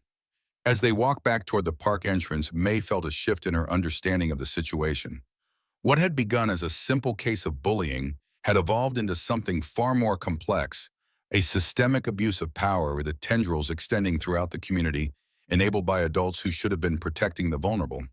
Her grandfather had taught her that sometimes the greatest battles were fought not with fists or physical techniques, but with strategy and moral courage. This would be such a battle. "Be careful going home," Alex warned as they prepared to part ways. "Mason may have people watching, and whatever you do, don't underestimate him. He's smarter than he lets on, and he's absolutely ruthless when he feels threatened." "I won't underestimate him," May promised, "but he shouldn't underestimate me either." The house was empty when May returned to her parents still at work for several more hours. She moved through the rooms, methodically checking for signs of intrusion, another habit her grandfather had instilled. Nothing seemed disturbed, but she couldn't shake the feeling of vulnerability. If Mason had investigated her background so thoroughly, he might have obtained her address as well. In her bedroom, she knelt once more before her grandfather's shrine, seeking the centeredness that had eluded her since the confrontation in the maintenance quarter. The jade dragon pennant felt heavier today, weighted with responsibility and memory. May closed her eyes, focusing on her breath, but instead of the customary calm images of her sister flooded all her mind. Hannah's shy smile, the sound of her playing violin in the next room, the way she would curl up with a book lost in fictional worlds that were kinder than the real one. And then the later images, Hannah growing quieter, more withdrawn, the mysterious accidents that left bruises she wouldn't explain, the weight loss, the panic attacks. The night May had found her sister's social media accounts flooded with anonymous messages telling her to kill herself. By the time May had understood the full extent of the bullying, it was too late. Hannah had already made her decision, had already written the note that absolved everyone else of blame, taking the entire burden of responsibility onto her own young shoulders. The rage that followed that had been something else entirely, a departure from everything her grandfather had taught her about control and restraint. For those few minutes in the school parking lot confronting her sister's tormentors, May had become exactly what they had accused her of being: a violent freak, an outsider who didn't belong. 3 hospitalizations, a police investigation, quiet settlements facilitated by school officials desperate to avoid publicity, and finally the move to Ohio, the promise of a fresh start, the commitment to being invisible and harmless, a promise she had already broken. May opened her eyes, her reflection visible in the glass covering her grandfather's photograph. What would he advise now? How would he guide her through this complex web of threats and injustices? The answer came not in words but in a memory, one of their final training sessions before his illness had confined him to bed. They had been practicing a particularly difficult sequence of movements designed to neutralize multiple attackers. "Why does this technique begin with retreat?" her grandfather had asked, watching her execute the pattern. "To create space," she had answered automatically, "to give myself room to maneuver." That is the physical reason, he had acknowledged. But there is a deeper purpose. Sometimes we must step back to see the entire battlefield. The warrior who focuses only on the opponent directly before her may miss the greater dangers or the greater opportunities that lie in the periphery. Step back, see the entire battlefield. May rose from her kneeling position and moved to her desk, pulling out a fresh sheet of paper. In neat, precise handwriting, she began mapping everything she knew about Mason Reed and the power structures that protected him. His family connections, his blackmail operations, his targeting of students who threatened his status, the selective blindness of school administrators, the economic leverage his family exerted over the community. Patterns emerged, connections became clearer, vulnerabilities revealed themselves. Mason's strength came not from his own capabilities, but from the system that had supported him, a system that could be disrupted if approached correctly. Her phone vibrated with an incoming email. Olivia using the secret account she'd mentioned at the cafe. Mason's planning something for tomorrow. Alex might be compromised. He had a private call with Mason this afternoon. Be careful. Oh, so Alex's loyalties were still in question. May added this information to her diagram, creating a contingency branch that accounted for potential betrayal. Trust, but verify another of her grandfather's principles. As darkness fell outside her window, May continued working, refining her understanding of the battlefield. By the time she heard her parents' car in the driveway, she had developed not just a defensive strategy, but something more comprehensive, a plan to expose the entire system that enabled Mason's predatory behavior. It would be risky, it would require perfect timing and execution, and it would mean deliberately placing herself in danger. But as her grandfather had taught her, sometimes the most effective defense was a strategic offense. May carefully folded her notes and tucked them into her journal, then went to greet her parents with the calm demeanor they expected. They didn't need to know what she was planning. They had already endured enough stress and disruption because of her. This battle she would fight alone. Night settled over the quiet suburban neighborhood streetlights, casting pools of yellow illumination at regular intervals along the empty sidewalks. In her bedroom, May sat cross-legged on the floor, her back straight, her hands resting lightly on her knees. The house was silent except for the distant sound of her father's soft snoring from the master bedroom down the hall. This was the hour her grandfather had favored for the most serious training, the deep night when distractions faded and focus could be absolute.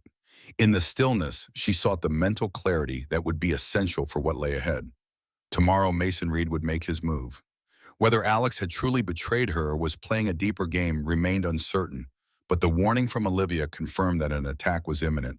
Not a physical confrontation this time. Mason had learned the limitations of that approach, but something more calculated, designed to destroy rather than merely intimidate.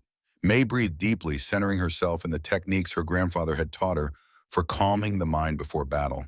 4 counts in, hold for 7, 8 counts out.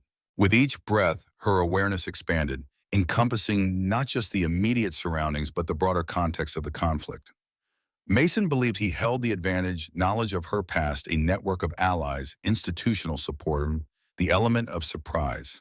He would expect her to be reactive, defensive, caught off guard by whatever he had planned. But May had spent her life training for asymmetrical conflicts.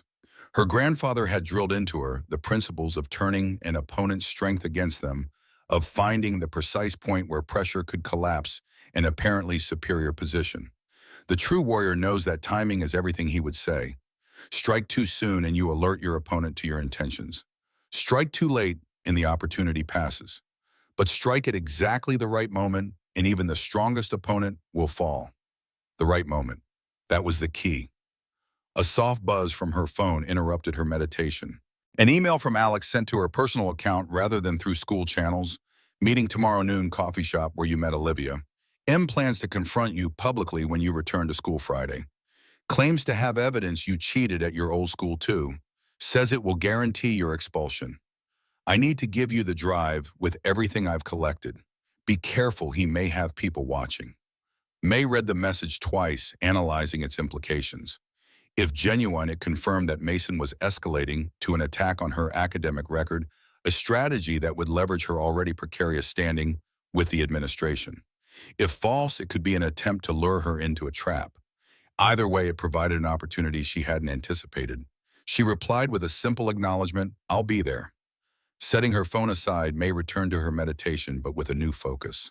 The confrontation Mason was planning for her return to school might be unavoidable, but that didn't mean she had to face it on his terms. If she could obtain Alex's evidence beforehand, she might be able to reshape the battlefield entirely. As midnight approached, May finally rose from her meditation position and moved to the window, looking out at the quiet street below. Somewhere out there, Mason Reed was planning what he believed would be her downfall. He was marshaling his resources, leveraging his connections, preparing to crush this unexpected challenge to his authority. He had no idea what was coming. May touched the jade dragon pendant at her throat, drawing strength from the connection to her grandfather and all he had taught her. The dragon reveals itself only when necessary, he had said. But when it does, the world trembles. Tomorrow the dragon would reveal itself. Morning brought a heavy autumn rain that drummed against the windows and flooded the gutters, turning the world gray and indistinct beyond the glass. May stood in the kitchen preparing a simple breakfast while her parents moved around her in the carefully choreographed dance of their morning routine, her mother checking email on her tablet, her father gathering his briefcase and keys. We'll be late again tonight, her mother said, not looking up from her screen. Budget meeting with the client that can't be rescheduled. I understand, May replied, used to their absences. In some ways, their demanding work schedules had been a blessing. They provided the privacy she needed to develop her skills without constant questions or concern. Have you thought about what we discussed? Her father asked, pausing by the door. About speaking to the guidance counselor when your suspension ends. It might help to have someone to talk to about adjusting. The suggestion was well-intentioned, but revealed how little they understood her situation.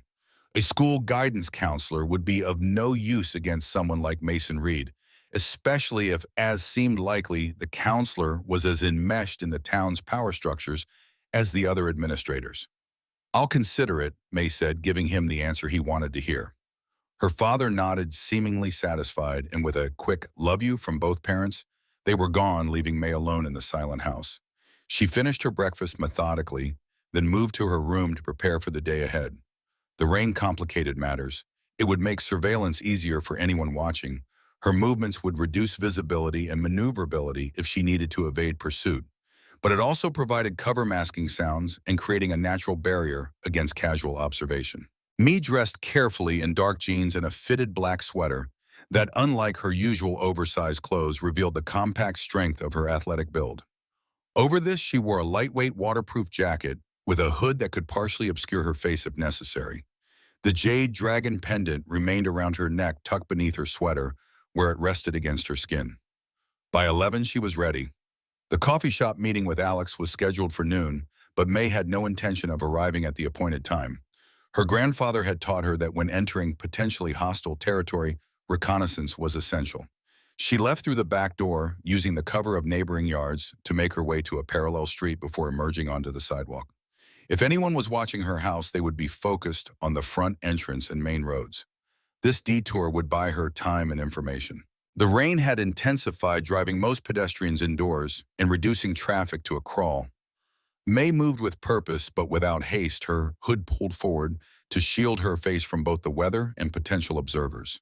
Her route to the Silver Spoon Cafe took her past several shop windows that allowed her to check for reflections of anyone following without obviously looking back. By 11:30, she had reached a position that afforded a clear view of the cafe without exposing her to observation.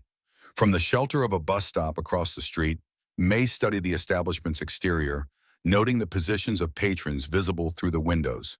The car parked nearby the alley that ran behind the building, providing a secondary exit. Nothing seemed immediately suspicious, but experience had taught her that the most dangerous threats were often the least obvious. At 11:40, a familiar figure hurried through the rain toward the cafe. Alex Chen, his shoulders hunched against the downpour, a messenger bag clutched protectively against his chest. He entered the cafe and took a seat near the back, positioning himself with a clear view of the door. So far, his behavior matched what would be expected if his message had been genuine. But May remained cautious, continuing her observation from a distance. At 11:50, another familiar figure appeared, Mason Reed, walking with his characteristic confidence, despite the rain, accompanied by Liam and two older teenagers May didn't recognize. They stopped at the corner across from the cafe, partially concealed by the overhang of a closed newsstand, but with a clear line of sight to the entrance. So it was a trap, as she had suspected.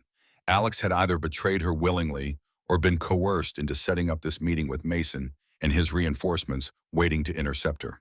But they were expecting her at noon. They were watching the front entrance, and they had no idea she was already observing them. May retreated from her position at the bus stop, circling around to approach the cafe from the rear alley. A service entrance stood propped open slightly, a cook visible inside taking a cigarette break under the shelter of the overhang. When he turned to flick ash into a metal can, May slipped past him into the kitchen, moving with the silent efficiency her grandfather had drilled into her through countless stealth exercises. The kitchen staff, busy with the lunch rush, barely noticed another body moving through their space. May navigated between prep stations and around servers until she reached the swinging door that led to the main dining area. Through the small window in the door, she could see Alex sitting alone, checking his watch nervously, his back to her position. Timing was crucial now. Mason and his group would be watching for her approach from the street. They would expect her to enter through the front door at noon. The moment she didn't appear as expected, they would become alert to other possibilities. May waited until a server pushed through the door with a tray of orders, then slipped through behind them, using their larger form as temporary cover. In the momentary confusion of the server distributing plates to a nearby table, she moved quickly to slide into the chair opposite Alex. His eyes widened in shock, his mouth opening to speak, but May placed a finger to her lips in the universal gesture for silence. She leaned forward, keeping her voice low. Mason and his friends are watching the front door. Did you betray me, or are you being used? Alex's expression shifted from surprise to understanding, then to what appeared to be genuine distress. I wouldn't. He stopped, gathering himself. I thought something might be off. Mason was too interested in where I was going today, too casual about asking when we were meeting. They're planning to intercept me when I leave, May stated rather than asked. Alex nodded. Probably. Mason's been on edge since yesterday, said he needed to handle the situation before it got out of control. He reached into his messenger bag and withdrew a small flash drive. Everything I've collected is on here. Encrypted, but the password is written on the paper I've wrapped around it. He slid the drive across the table and May pocketed it smoothly without looking down. I should warn you. Alex continued, his voice barely above a whisper. Mason's been telling people you had some kind of psychotic break at your old school, that you attacked those students unprovoked and had to be institutionalized. He's spreading it to teachers, administrators, everyone who'll listen. So Mason was employing the same strategy he'd used against Ellie Daniels, discrediting her as mentally unstable to ensure any accusations she made would be dismissed. It was calculating, methodical, and tragically effective. Is Olivia safe? May asked, shifting focus to the more vulnerable target in this conflict. For now, Mason's focused on you at the moment, but if he suspects she's been talking to you, Alex left the implication hanging. I understand. May glanced toward the front windows where she could see Mason and his group still watching the entrance. I need to leave without them seeing me. Can you create a distraction in about 2 minutes? Alex hesitated, then nodded. I'll handle it. There's a back exit through the kitchen, but you'll need a code for the door. It's 5283. How do you know that? I worked here last summer, he said with a slight shrug. Some things you don't forget. May studied him, making a final assessment of his trustworthiness. His body language, micro-expressions, and vocal patterns all suggested sincerity, but she had been deceived before. The flash drive might contain valuable evidence, or it might be empty. She wouldn't know until she checked it herself. 2 minutes, she reminded him, then rose and moved casually toward the restrooms, which would position her for a quick return to the kitchen. Alex nodded almost imperceptibly and began gathering his things as if preparing to leave. Exactly 2 minutes later, as May was slipping back through the kitchen door, she heard a crash from the main dining area followed by raised voices. Through the small window in the door, she could see Alex standing amid a chaos of broken dishes and spilled drinks, apologizing profusely to the surrounding tables. The distraction was effective. Eyes, including those of the kitchen staff, were drawn to the commotion. May moved swiftly through the kitchen to the back exit, punched in the code Alex had provided, and stepped out into the rain-soaked alley. Instead of immediately fleeing, she positioned herself behind a dumpster with a view of the cafe's front entrance. Within minutes, Mason and his group rushed inside, presumably responding to a text from someone who had spotted Alex's distraction. They would search the cafe, find no sign of her, and eventually realize they had been outmaneuvered. It was a small victory in what promised to be a complex campaign, but May allowed herself a moment of satisfaction. The first exchange had gone in her favor. She had obtained potentially valuable intelligence while revealing nothing of her own plans. As she made her way home through back streets and residential neighborhoods, May felt the weight of the flash drive in her pocket. Whatever it contained might be the key to understanding the full scope of Mason's operations, and perhaps to finding a way to dismantle the system that protected him. The rain continued to fall, washing away her footprints as effectively as she had erased her presence from the cafe. By the time Mason realized what had happened, she would be safely away preparing for the next phase of their confrontation. The real battle was just beginning. Night had settled over May's bedroom, the soft blue glow of her laptop screen illuminating her face as she methodically worked through the contents of Alex's flash drive. The rain continued its steady rhythm against the windows, creating a cocoon of white noise that helped her focus on the task at hand. The evidence was more comprehensive than she had expected. Screenshots of text conversations where Mason coordinated blackmail operations, photos of various students in compromising positions clearly taken without consent, videos of drug transactions conducted in the school's locker rooms, recordings of conversations where Mason bragged about having teachers and administrators in his pocket. Most disturbing were the messages related to Ellie Daniels' screenshots of increasingly desperate texts from the girl begging Mason to delete photos he had of her, followed by his cold, calculated responses, demanding various favors in exchange for his silence. The final message sent the day before Ellie's suicide contained just 4 words: "You brought this on yourself." May felt a deep, cold anger settle in her chest as she read through the evidence. The parallels to her sister's situation were painful and unmistakable. Different schools, different tormentors, but the same fundamental dynamics of power and vulnerability, of predator and prey. Her sister had faced her tormentors, alone had internalized their cruelty until she believed herself unworthy of life. Ellie Daniels had apparently followed the same tragic path. But here in this quiet bedroom with rain drumming against the windows, May made a silent promise to both girls there would not be a third victim. Not while she had the power to intervene. The most tactically valuable files were those documenting the connections between Mason's father and various school officials, including Principal Daniels.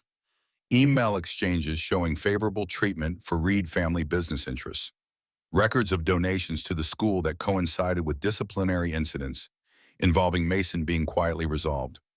Evidence suggesting that the principal had been pressured to suppress any investigation into the circumstances surrounding his own daughter's suicide. It painted a picture of systemic corruption far more extensive than May had initially suspected. Mason Reed wasn't just an entitled bully operating on his own. He was the product of a system designed to protect privilege and power at the expense of the vulnerable. As midnight approached, May compiled the most damning evidence into a separate folder, then created multiple encrypted backups on different devices. If something happened to her copy, the truth would still survive. Her phone vibrated with an incoming text from Olivia Mason's planning something for your return Friday. Heard him telling Liam it would end this once and for all. Be careful. May sent a brief acknowledgement, then returned to her preparations. According to her sources, Mason was planning a public confrontation when she returned to school after her suspension, likely something designed to humiliate her while simultaneously cementing the narrative that she was unstable and dangerous. But he would be expecting her to be reactive defensive. He wouldn't anticipate that she might have been preparing her own countermove. The jade dragon pendant felt cool against her skin as she closed her laptop and moved to kneel before her grandfather's shrine. Tomorrow would determine whether her strategy succeeded or failed, whether justice would finally reach Mason Reed, or whether his family's power would once again shield him from consequences.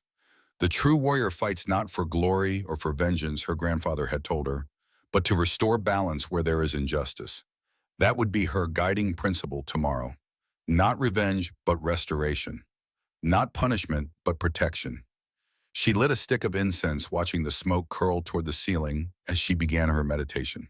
4 counts in, hold for 7, 8 counts out. With each breath, her mind cleared, her focus sharpened, her resolve strengthened. Whatever happened tomorrow, the dragon was ready. Dawn broke gray and misty over Westridge High School, the overnight rain having tapered to a fine drizzle that hung in the air like suspended crystal. May arrived an hour before the first bell, using the pre-class quiet to move through the nearly empty hallways unobserved. Her suspension officially ended today, allowing her to return to classes, though Principal Daniels had made it clear during a terse phone call the previous afternoon that she remained on probation. Any further incidents would result in immediate expulsion. That suited May's purposes perfectly.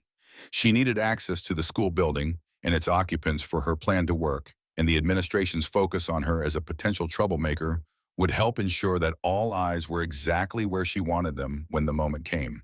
She moved with quiet efficiency, setting her preparations in place. A small wireless camera positioned in her locker, angled to capture anyone who might approach it. A voice recorder secured beneath her assigned desk in each classroom. A USB drive loaded with selected evidence hidden beneath a loose baseboard in the second-floor girls' bathroom, a backup in case everything else failed. By the time other students began to arrive, May had established her defensive perimeter and was sitting calmly in the library reviewing her class notes as if this were any ordinary school day. The whispers started immediately. She could feel the weight of stares following her as students passed by the library's glass walls, conversations stopping and resuming in hushed tones once they believed themselves out of earshot. Word of her suspension had clearly spread throughout the school, likely embellished with whatever narrative Mason had been promoting during her absence. Olivia was the first to approach her, directly sliding into the chair opposite May with a nervous glance over her shoulder. "You're actually here," she said, her voice a mixture of relief and concern. "I wasn't sure you'd come back after everything." "Running wouldn't solve anything," May replied calmly, closing her notebook. "How are you doing?" Olivia tugged at her sleeve, that now familiar gesture that betrayed her anxiety. "'Kay, I guess. Mason's been on edge since Wednesday. After whatever happened at the cafe." She trailed off, then leaned forward. "Alex told me you managed to get the flash drive. Is it enough? Can you stop him?" "We'll see," May said, unwilling to commit to specifics in such a public location. "Have you noticed anything unusual this morning? Any preparations for whatever Mason is planning?" "Just a lot of whispered conversations. He's got people watching for you. I saw Liam stationed near the main entrance earlier." Olivia hesitated, then added, "There's a rumor going around that you had some kind of psychotic episode at your old school." that you attacked people randomly and had to be hospitalized. So Mason was laying the groundwork, establishing a narrative that would make any accusations she brought against him seem like the delusions of an unstable mind. It was clever, calculated, and exactly what she had anticipated. Rumors are just that, May said with a slight shrug. People will believe what they choose to believe. But it's not true, right? Olivia pressed a hint of doubt creeping into her voice. May met her eyes directly. What's true is that my sister was bullied until she took her own life. What's true is that I confronted the people responsible afterward. The rest is distortion. The simple statement seemed to reassure Olivia, who nodded slowly. I'm sorry about your sister. That's awful. It was, May agreed quietly, which is why what's happening here matters so much. The warning bell rang, signaling 5 minutes until first period. Students began gathering their things, moving toward classrooms with the reluctant shuffle unique to Friday mornings. Be careful today, Olivia said as she stood to leave. Mason seems really confident about whatever he's planning, like he thinks it's going to be some kind of public execution. Don't worry about me, May replied, gathering her own books. Just stay clear of whatever happens. I wouldn't want you caught in the crossfire. As she made her way to her first class, May noted the positioned observers Mason had placed at strategic locations throughout the hallways, Liam near the main staircase, Eric by the water fountains, even a few students she didn't recognize, but who watched her with too obvious interest as she passed. They were establishing her movements, reporting back to Mason, preparing for whatever confrontation he had orchestrated. Let them watch, May thought. Let them believe they had the advantage of surveillance in preparation. The morning classes passed in a blur of routine academics, teachers droning through lessons, while May maintained her outward appearance of calm attentiveness. Internally, she was hyper-aware of every nuance in the atmosphere. The whispered conversations that stopped when she approached the careful distance, other students maintained the speculative glances from teachers who had clearly heard some version of Mason's narrative about her past. By the time lunch period arrived, the tension in the air was palpable. May could feel the anticipation building as she made her way toward the cafeteria, the sense that something significant was about to happen, that the gathered students were waiting for a show to begin. Mason and his core group were nowhere to be seen as she entered the crowded space, but their absence was itself a tactical signal. They were preparing, positioning themselves for maximum effect when they finally made their entrance. May selected a simple sandwich from the serving line and found a seat at an empty table near the center of the room. Not hiding in a corner, not seeking the protection of numbers, but placing herself deliberately in open space where she would be visible from all angles. If Mason wanted a public confrontation, she would give him the most public venue possible. She ate slowly, methodically, her awareness extended to every corner of the cafeteria. Students watched her with varying degrees of subtlety, conversations conducted in hushed tones behind raised hands. The atmosphere reminded her of nature documentaries where smaller animals grew still and watchful when a predator entered their territory. Except in this ecosystem, they weren't sure who the true predator was. At precisely 12:17, she noted the time deliberately. The cafeteria doors swung open with theatrical force. Mason Reed entered, flanked by Liam, Jake, and several older teenagers she recognized from the cafe ambush. Their formation was clearly designed for intimidation, a physical manifestation of power and threat. Mason had recovered from their previous encounter, though a faint bruise still shadowed his left temple. He moved with the confident swagger of someone who believed himself untouchable, his smile cold and predatory as his eyes locked on May across the crowded room. The ambient noise of the cafeteria dropped dramatically as students noticed the entrance and the obvious intent behind it. Conversation stopped mid-sentence. Movement stilled. All attention focused on the drama unfolding before them. Mason approached her table with measured steps, his entourage fanning out behind him like a peacock's display of feathers. He stopped directly opposite her, resting his hands on the table and leaning forward slightly. Well, well, he said, his voice pitched to carry across the now silent cafeteria. Look who decided to grace us with her presence after all. The psycho new girl returns. May continued eating her sandwich, her movements unhurried, her expression neutral.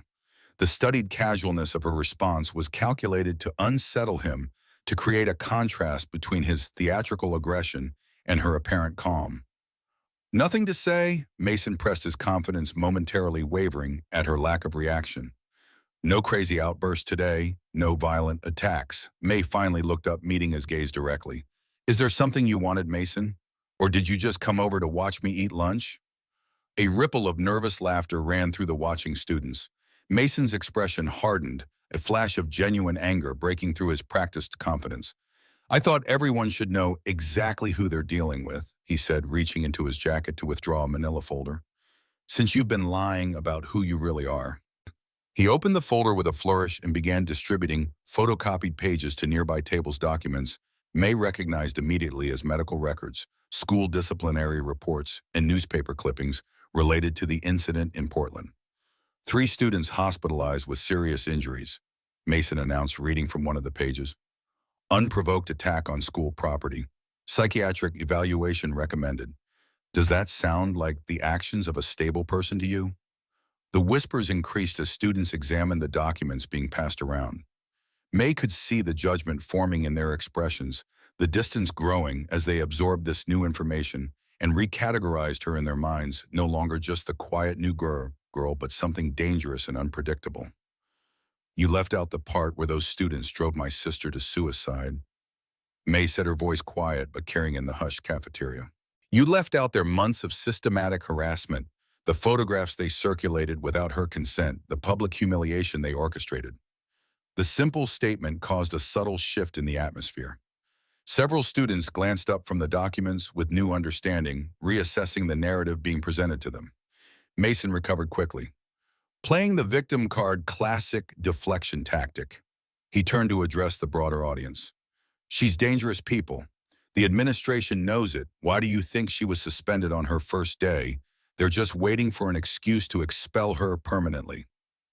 Interesting theory, May replied, rising slowly from her seat to face him directly. But I think we both know why I was suspended. The same reason Ellie Daniels was pushed to take her own life last year. The same reason Olivia Chen and at least 5 other girls live in fear of what you might do with the photos you took without their consent. The name drop sent a visible shock through the cafeteria. Ellie Daniels had become an unspoken tragedy at Westridge, a subject too painful or too complicated to discuss openly. For May to reference her so directly and to connect her death to Mason was the conversational equivalent of detonating an explosive. Mason's face flushed red, his composure cracking. You don't know what you're talking about, he hissed, lowering his voice. You need to shut your mouth right now. Or what? May asked, maintaining the same calm tone. You'll frame me for cheating again. You'll spread more rumors. You'll have your friends corner me in another empty hallway. She could see the calculation happening behind his eyes, the frantic assessment of how much she knew, how much evidence she might have, how best to contain the damage she was threatening to inflict on his carefully constructed image. You're delusional, he said finally, but the confidence in his voice had wavered. Making wild accusations because you got caught cheating and can't accept the consequences. Am I delusional? May asked, addressing the question to the watching students rather than to Mason directly. Or is there a pattern here that everyone sees but no one talks about? How many students have been driven out of Westridge after crossing Mason Reed? How many incidents have been mysteriously resolved without consequences when he was involved? The questions hung in the air, resonating with experiences and observations that many students had privately held but never voiced. May could see it in their faces, the recognition, the connecting of dots, the slow awakening of a collective understanding. Mason sensed the shift as well. His expression hardened as he realized his carefully orchestrated public humiliation was transforming into something beyond his control. This is exactly the kind of paranoid behavior the reports mentioned, he said, attempting to regain narrative control. Making up conspiracy theories, seeing threats everywhere. Classic signs of mental instability. If I'm making it up, you won't mind if I share what's on this flash drive, May replied, withdrawing the device from her pocket and holding it up where everyone could see. Alex Chen has been documenting your activities for months. The blackmail, the drug dealing, the manufactured disciplinary incidents, all of it. At the mention of Alex's name, Mason's eyes widened with genuine shock. He hadn't anticipated this betrayal from within his inner circle, hadn't realized the extent to which his operations had been compromised. You're bluffing, he said, but uncertainty had crept into his voice. That drive could contain anything. You're right, May agreed calmly. So let's put it to the test. Principal Daniels should be the one to review its contents, don't you think? After all, he has a personal interest in understanding what really happened to his daughter. The mention of Principal Daniels' relationship to Ellie sent another shockwave through the watching students. Many hadn't made the connection between the stern administrator and the girl who had taken her own life the previous year. Mason's face had gone pale, his confident demeanor crumbling as he realized the trap closing around him. "You have no proof of anything," he said, but the statement sounded hollow even to his own ears. "I have screenshots of your texts to Ellie in the weeks before her death." May said, her voice dropping to ensure only Mason and those closest could hear.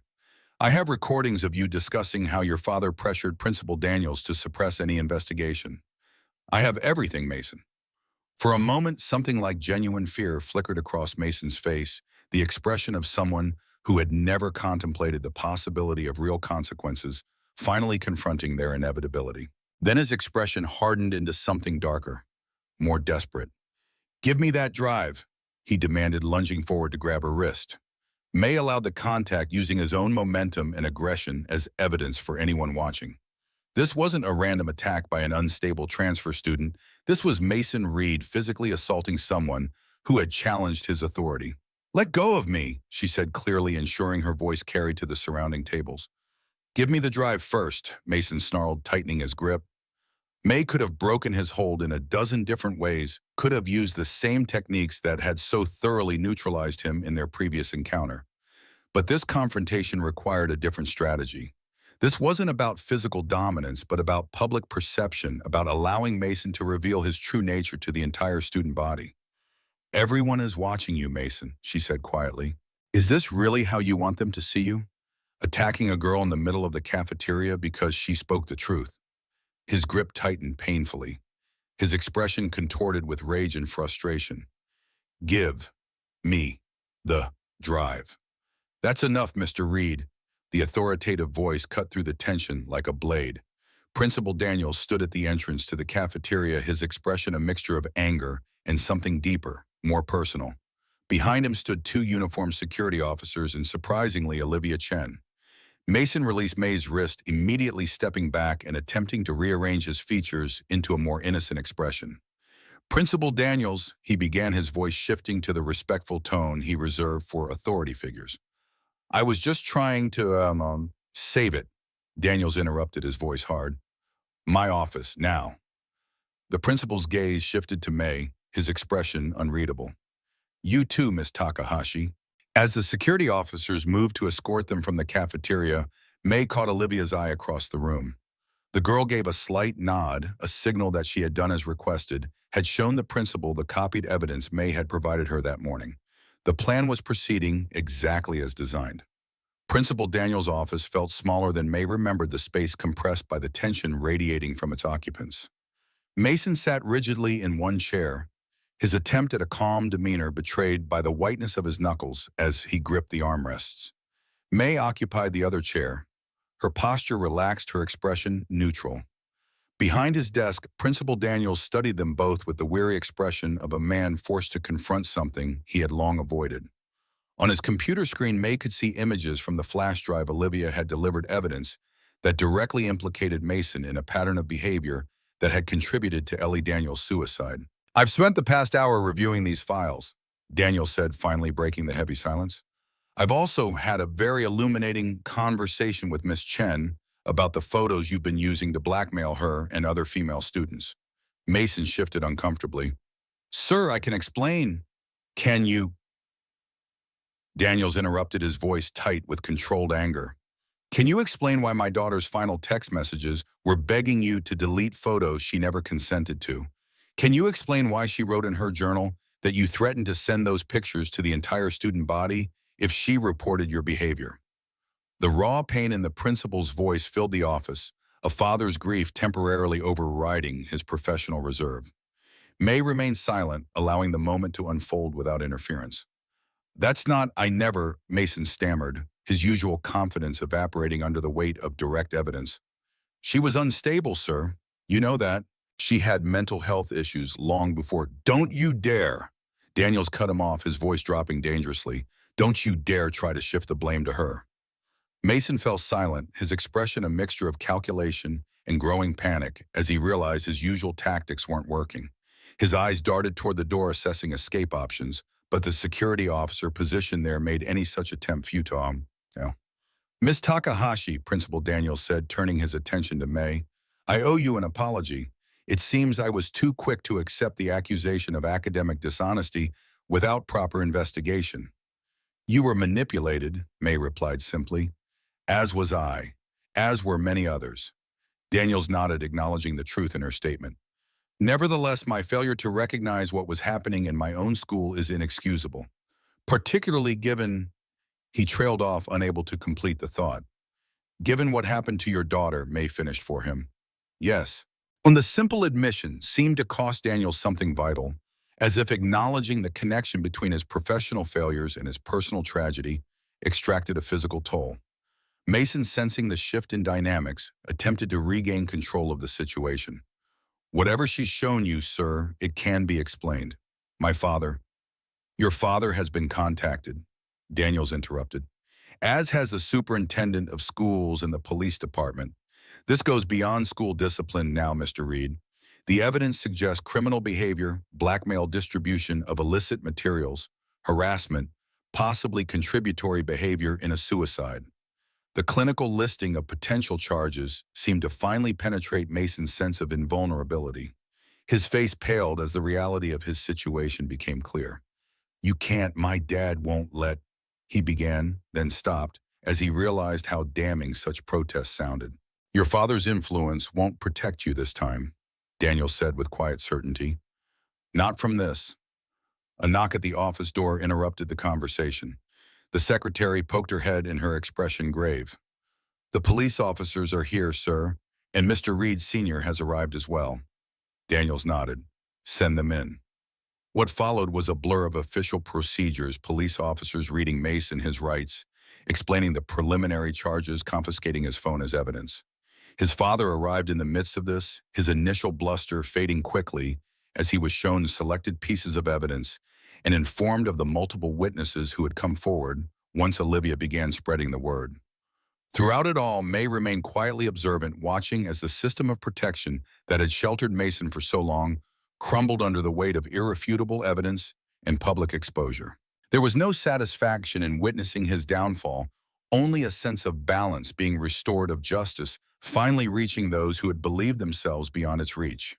When the officers finally led Mason away, his father following with the shell-shocked expression of a man whose world had imploded, Daniels turned once more to May. I still don't understand, he said, genuine confusion in his voice. How did you put all this together in just a few days? How did you know to look for these connections? May thought of her sister, of the darkness that had consumed her when she believed herself alone and powerless against her tormentors. She thought of her grandfather's teachings about justice and protection, about the responsibility that came with strength. I recognize the pattern, she said simply. I've seen it before. The aftermath unfolded with the methodical inevitability of dominoes falling. Mason Reed was expelled from Westridge High pending criminal charges. His father resigned from the city council as investigations into his influence peddling expanded. Several school administrators took early retirement when their complicity in covering up previous incidents came to light. But more significant than these official consequences was the change in Westridge High's culture. Students who had remained silent out of fear began speaking openly about their experiences. Support groups formed for those who had been targeted by bullying or blackmail. The wall of silence that had protected predatory behavior began to crumble as more voices joined in naming the injustices they had witnessed or endured. May observed these changes with quiet satisfaction, maintaining her distance from the center of attention, even as rumors about her role in Mason's downfall circulated throughout the school. She had no interest in becoming a celebrated hero or the focus of curious speculation. Her goal had been justice, not fame. A week after the cafeteria confrontation, she found herself alone in the library during lunch period, reviewing calculus notes for an upcoming exam. The quiet space suited her mood, reflective, centered at peace with the choices she had made and their consequences. Mind if I join you? May looked up to find Principal Daniels standing beside her table, a hesitant expression on his face that contrasted sharply with the authoritative demeanor he typically projected. "Of course," she replied, gesturing to the empty chair opposite her. Daniel sat, placing a manila folder on the table between them. For a moment he seemed uncertain how to begin, his fingers tapping a nervous rhythm on the folder's edge. "I've been doing a lot of thinking this past week," he said finally. "About leadership, about responsibility, about what it means to truly protect the students entrusted to my care." May waited, sensing there was more he needed to say. "After Ellie died," he continued, his voice dropping to ensure their privacy, "I was lost. I buried myself in administrative duties and paperwork, in anything that would keep me from facing what had happened. I convinced myself there was nothing I could have done, that teenage suicide was a tragic mystery beyond anyone's control." He opened the folder, revealing a photograph of a smiling teenage girl with his eyes and his smile. "Ellie Daniels, before the darkness found her. But the truth is, I failed her, as a principal and as a father. I didn't see what was happening right in front of me, or perhaps I didn't want to see it because acknowledging it would mean confronting people like the Reeds, risking my position, my reputation." "Grief can blind us," May said gently. "It can make us seek the path of least resistance, the explanation that causes the least additional pain." Daniels looked up, studying her with new understanding. "You speak from experience." "My sister May confirmed. She was 14 when she took her life. Like Ellie, she was targeted by those who saw her vulnerability as an invitation to cruelty." "I'm sorry," Daniel said, and the simple words carried genuine empathy. "That explains your determination to expose what was happening here. It wasn't just about justice for yourself, it was about preventing history from repeating. My grandfather taught me that true strength comes from protecting others, not from dominating them." May touched the jade dragon pendant beneath her sweater. "I didn't always understand what he meant until after." Daniels nodded slowly. "I've been thinking about legacy, about what Ellie would want her death to mean if anything good could come from such a tragedy." He closed the folder, his decision apparently made. "I'm establishing a comprehensive anti-bullying program at Westridge. Real training, real consequences, real support systems, not just the token efforts we've had in the past." "That would be a worthy memorial," May agreed. "I'd like you to be involved," Daniels continued. "Your perspective, your experience both with loss and with finding constructive ways to address injustice would be invaluable." The request surprised her. May had expected to return to her previous strategy of quiet anonymity once the immediate crisis had passed, to focus on her studies and graduate without further incident.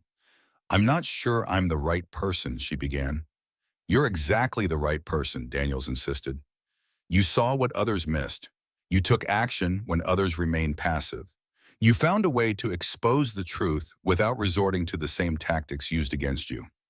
May considered the request, weighing it against her instinct for privacy and her promise to her parents to avoid drawing attention to herself. But perhaps this was different, not seeking the spotlight, but using her experience to help create something constructive, something that might prevent other sisters, other daughters from reaching the breaking point that had claimed Hannah and Ellie.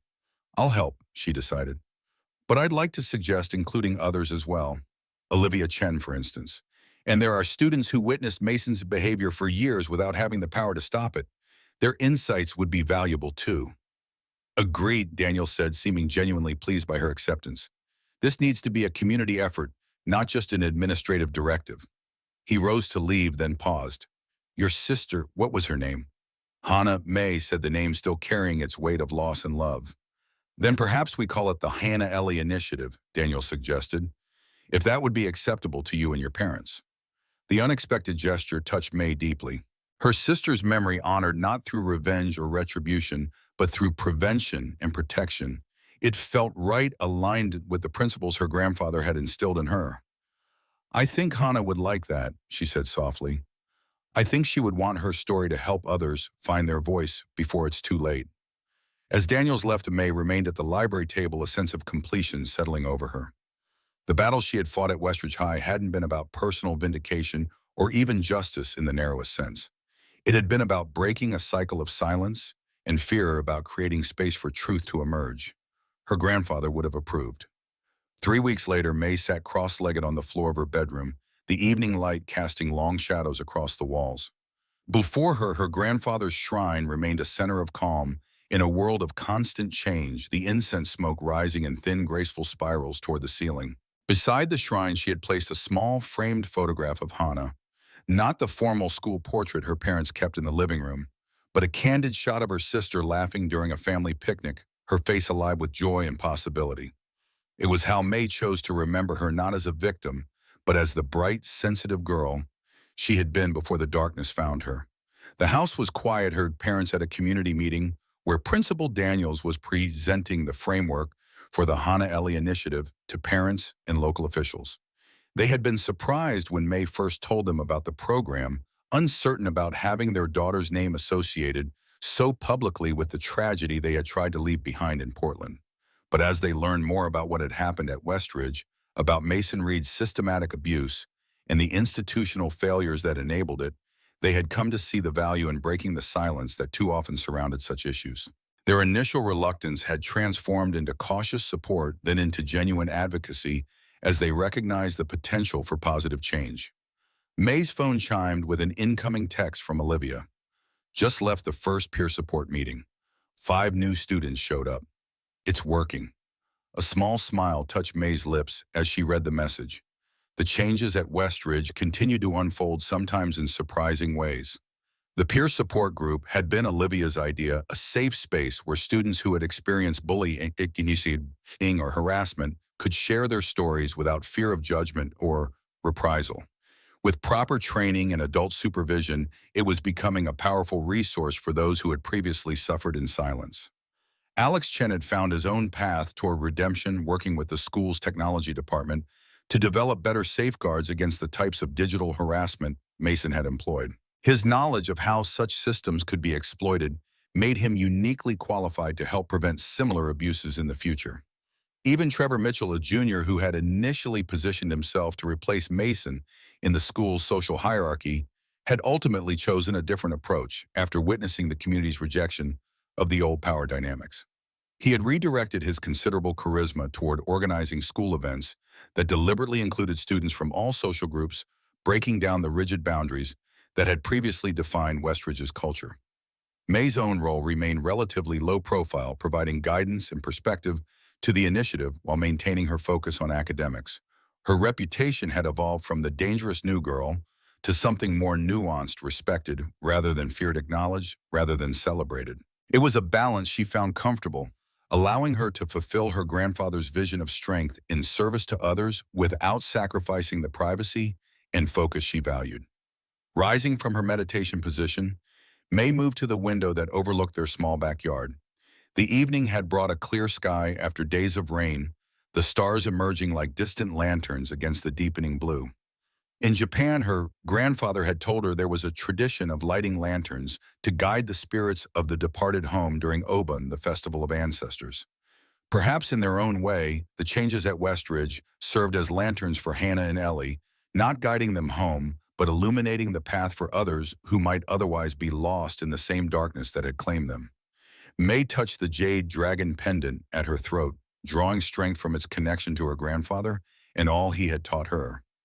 The true dragon reveals itself only when necessary, he had said, but when it does, the world trembles. Westridge High had trembled, its foundations shaken by the exposure of long-hidden truths. But from that trembling had come not destruction, but renewal, a community beginning to rebuild itself on principles of justice and mutual protection rather than intimidation and silence. It wasn't a perfect transformation. There would be setbacks, resistance, the inevitable human tendency to revert to familiar patterns. But a beginning had been made, a door opened that could not easily be closed again. For now, that was enough. May turned from the window and returned to her desk, where college applications awaited her attention. Columbia University's psychology program, with its emphasis on trauma and resilience, had emerged as her leading choice. The path ahead seemed clearer now, not defined by reaction to past tragedy, but by deliberate movement toward a future where her particular strengths and experiences could serve a larger purpose. Her sister would never have the future that had been stolen from her.